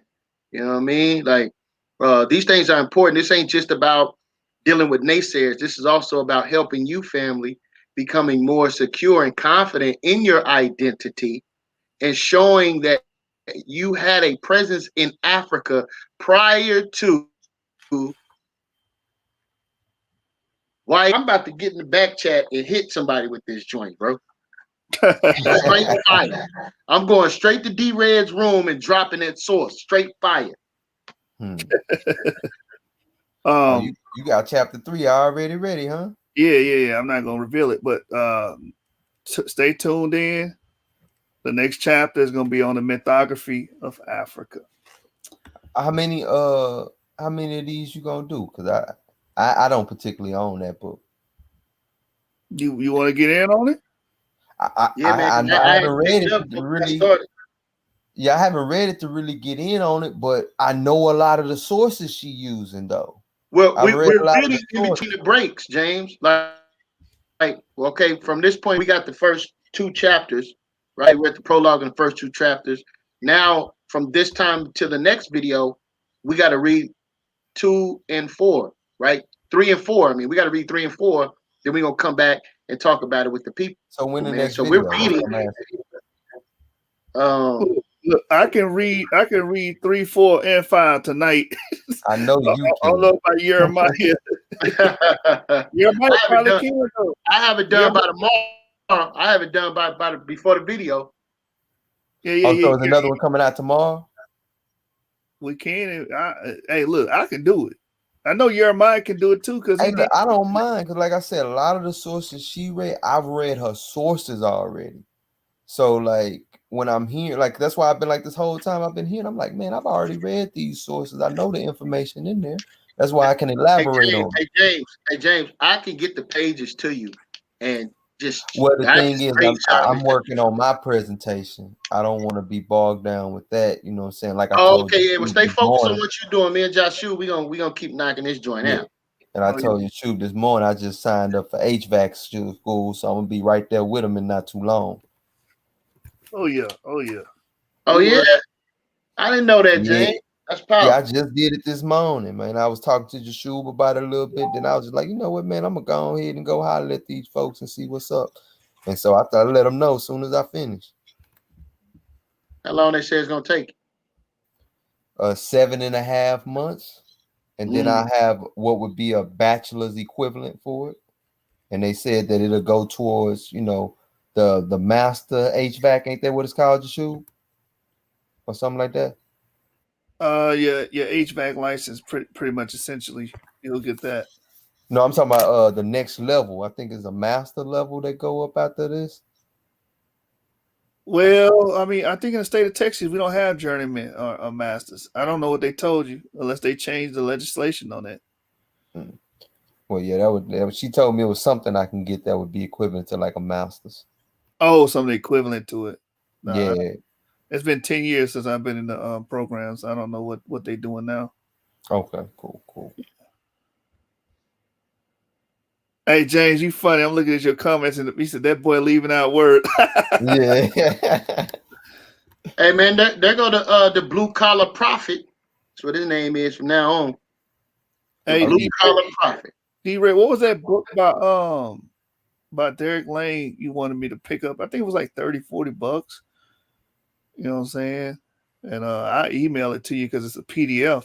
So I just need to get it, and then I can email it to everybody that want to get in on that when we start reading that and disseminating that and breaking that down. Because we're going to do a highlight video on that one too. Mm-hmm. You know what I'm saying? We changing the game over here, man. These guys ain't doing this. Y'all get on there, get on y'all soapbox for 8 hours and talk about nothing. Or y'all try to lambast information all day. Oh, these people are fake. This is false because I think so. Right. Right. These people are converts. You understand, man? We killed that convert thing. We just in the first 2 chapters, man. We killed that convert thing. We just in the first chapter. And then when we start going into the research and even piling on with those facts, what do you do before the 15th century, bro? What do you do with that? I don't know. Right. You sure said my PowerPoint was fuzzy? Was it fuzzy to y'all? It was good on our end. I don't know if it showed up online. And he probably was looking at his phone because it was fuzzy when it was on. When I blew it up on a big screen on my computer, it was all clear. Everything was there. So it's probably fuzzy on his phone. He probably need to turn his phone sideways so he could see it. Okay. Yeah, with the small writing and whatnot. Okay. Yeah, I'm just looking at the comments, man. I guess a lot of people were listening. Not too many comments. Yeah, not too many comments, man, but there was a lot of people watching, bro. You know what I'm saying? A lot of the naysayers. I'm sure there's gonna be a couple of videos done about this. You know what I'm saying? We left out the word black here and there. You know what I'm saying? He left out the word unknown. And he left out. Come on, man. Like, y'all niggas y'all really making videos like this? Niggas really paid, Right. bro. That was embarrassing. Oh, James, the brother said something about a book. A book. He said a book you mentioned or something like that. You mentioned what was it before book. that? Because it flew by too fast. I wasn't looking. Start at the top of what he said in response. Yeah, that. Well, he asked right. you this, and then he came back and said a book, right? And then he said you had mentioned the book. So. When Scotland was Jewish. Oh no, I said the medieval empires of the Israelites. That's the name. Right. Of the book. Right. Medieval empires of the Israelites, Brother Nate. Oh, that's what he was asking you. Okay, that makes sense. Yeah, I thought I had to put it together. He said that medieval book, and then I started thinking, yeah, he talking about the medieval empires of the Israelites. That book like $1,500, man. Ooh. Is that the book with the is the Russian icons? Nah. Okay. We've been on here for 3 hours. Yeah, man. Yeah, bro. You know, I wasn't even looking at the clock, so I didn't even know. Time fly when you're doing a presentation and there's good information coming out. Hey, bro, it's 1 o'clock in the morning, man. You better take your behind to sleep, brother. No, we gotta close out right, man. We're gonna close out with a song. You know what I'm saying? Yeah, man. Let me hear that. Law-abiding citizen. Shalom, family. We about to go out on the song. You know what I'm saying? I just want to give a big ups to my brother Jashub, man. This was some powerful information today, man. And it even had me like, man, there was a couple things I never even read before in there, man. Good work, bro. Good work. All praise is due to the Most High. I just want to give a message to those that's on the opposite side that's trying to combat the Israelites. You know what I'm saying? This is the benefit of staying in school. Try to be the best you can be. I love school.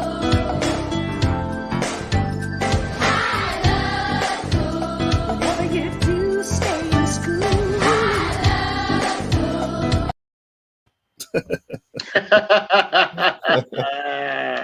Stay in school, y'all. Right.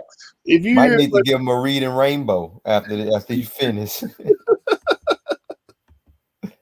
Yeah, y'all definitely don't know how to. I know Chris Harris don't know how to read. The stuff he was saying in that video, I'm like, bruh, did you not just read that in the paragraph? Like, come on, man.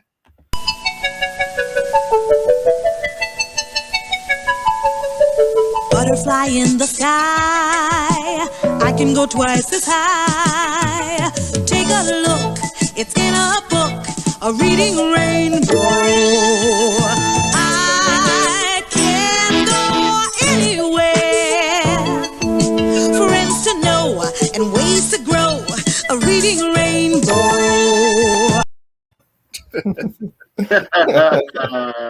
Chris Harris, he read a verse. He read my quotation and said, "This don't have nothing to do with Jews being identified by descent, nigga. It had the word descended in it.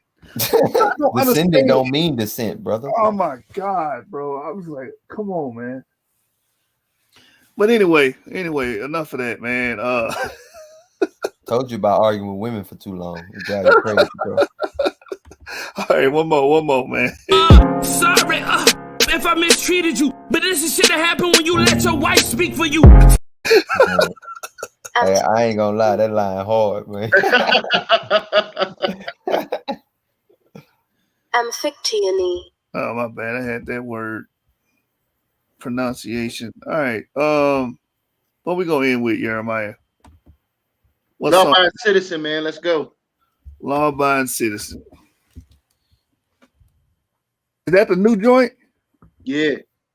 Yeah, okay. I can just go to your channel and stroll down, right? Yes, sir. All right, all right. Man, shout out to LV too. We opened up with LV, right? Yeah. Yeah, man. We got music on lock, man. We ain't got to worry about getting no copyright or nothing. We got enough brothers. The brothers got enough material out there to, you know what I'm saying, hold us down. Yeah, man.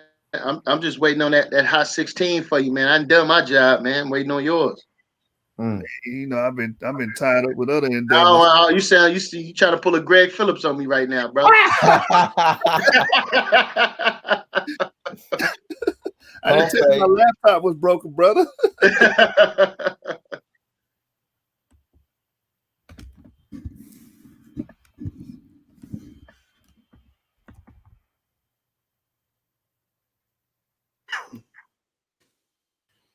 SUC.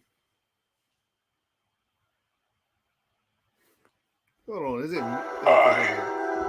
am the punishment of God. And if you had not committed great sins, God will not have sent a punishment like me upon you. Thou shalt not come against these Hebrews, boy. You can't stomach them. The Bible is my gun. Words of Muhammad, I won't muzzle them. Spiritual warfare, and we say dropping these bombs, shooting scripture with the cow, so we the fighter, you Quran. I'm from Judah, so you ain't gotta mention I'm wild. 2 sticks to both of your ribs, spin you rotisserie style. Go against the truth of the Bible, I wish a nigga could. Crucifixion with 2x4s, I wish a nigga would. Debating Hebrew on the law for the bread, I'm talking leaven. Debate you in the afterlife, that's a match made in heaven. We false doctrine killers, we'll sing it to your death. These songs follow the devil, you can meet him in the flesh. Battle axe, that means I ain't nothing to play with. I keep a clip as long as the book of Psalms for those who say the laws don't away with. The word is a sword for rivals, so the Bible's what you get filleted with. The drummer we bring in to have them things singing and make you take 6. We law-abiding citizens, we keep commandments. 12 tribes rising up, shaking off the famine. 12 tribes held high, boy, we bring it damn. Wrapped in the spirit of wisdom, knowledge, and understanding. We law-abiding citizens, we keep commandments. 12 tribes rising up, shaking off the famine. 12 tribes held high, boy, we bring it damage. If you ain't about these laws, then you got a fan. You should have learned your lesson. These are things that we addressing. Keep your apologies and your lame ass confession. To you and all African Americans, I apologize. What we want and what we need is our own land, teaching our own children with no ceiling, no justice department with false dealings, freedom economics, no stealing, Seattle Sonics. Don't get me started, what's moving and butter, leading the slaughter. Seen it be harder, maybe a martyr, things that they thought of. Follow the Constitution solution, we got a resolution. My people start to value one another, see them as equal, don't see the sequel. Brotherhood is something that's lethal. Laws what governs us when it comes to a ton of us. We don't need no damn help to face what's in front of us. No need for a ton of luck, we have faith and your time is up. Prophecy unfolding and scriptures is lining up. We law-abiding citizens, we keep commandments. 12 tribes rising up, shaking off the famine. 12 tribes held high, boy, we bring it damage. Wrapped in the spirit of wisdom, knowledge, and understanding. We law-abiding citizens, we keep commandments. 12 tribes rising up, shaking off the famine. 12 tribes held high, boy, we bring it damage. If you ain't about these laws, then you got a venge. Word to Moses, the law, the only thing I hearken to. So that Israelites sneak dissing, but watch who you talking to. I'm stomping through with fridges and borders of blue man dogging you. The Bible is my weapon, boy. I show you what that law can do. The falsified rules, I don't feel these niggas. Learn from KD, is that wrong? Shot to kill these niggas. I keep that semi on. Boy, that's word to my Dominicans. I'm mortal in combat. Won't stop until I finish it. Man, I'm sick of your anomalies. Yes. We have never reached the level of autonomy. Yes. You wanna blame me, that's why you follow me.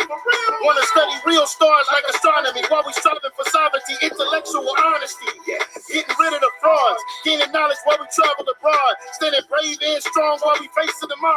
When our Savior come back, he'll be killing them all. We law-abiding citizens, we keep commandments. 12 tribes rising up, shaking off the famine. 12 tribes held high, boy, we bring it damage. Wrapped in the spirit of wisdom, knowledge, and understanding. We law-abiding citizens, we keep commandments. 12 tribes rising up, shaking off the famine. 12 tribes held high, boy, we bring it damage. If you ain't about these laws, then you got a fan. I'm doing it anyway. They said we don't have to keep law. I'm doing it anyway. No fridges, no borders, no blue. I'm doing it anyway. You can't trust none of these niggas. I'm doing it anyway. I'm trying to hear that one. I'm doing it anyway. That nigga said,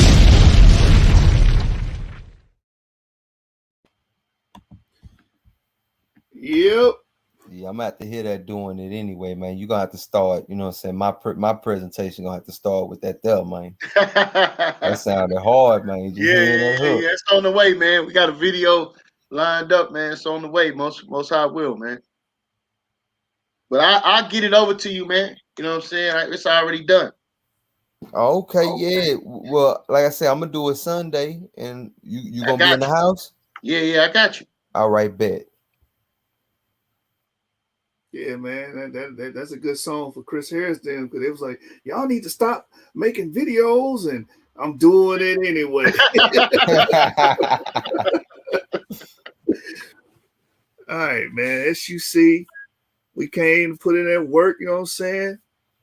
Stay tuned. 3 hours, 19 minutes, man. We ain't playing no games over here, man. We do it for the love of the people, man. You feel me? Like we really want to be able to get you all the information that you need to substantiate your belief, your faith, your nationality, right? Your ancestors and your cultural practices, man.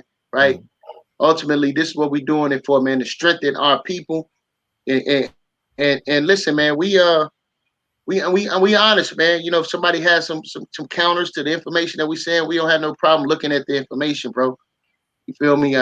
Nobody's over acting like we got all the answers, but at the end of the day, we're gonna put the work in to get them. And you better source up or shut up. It's not a debate. It's a sticker. Gang.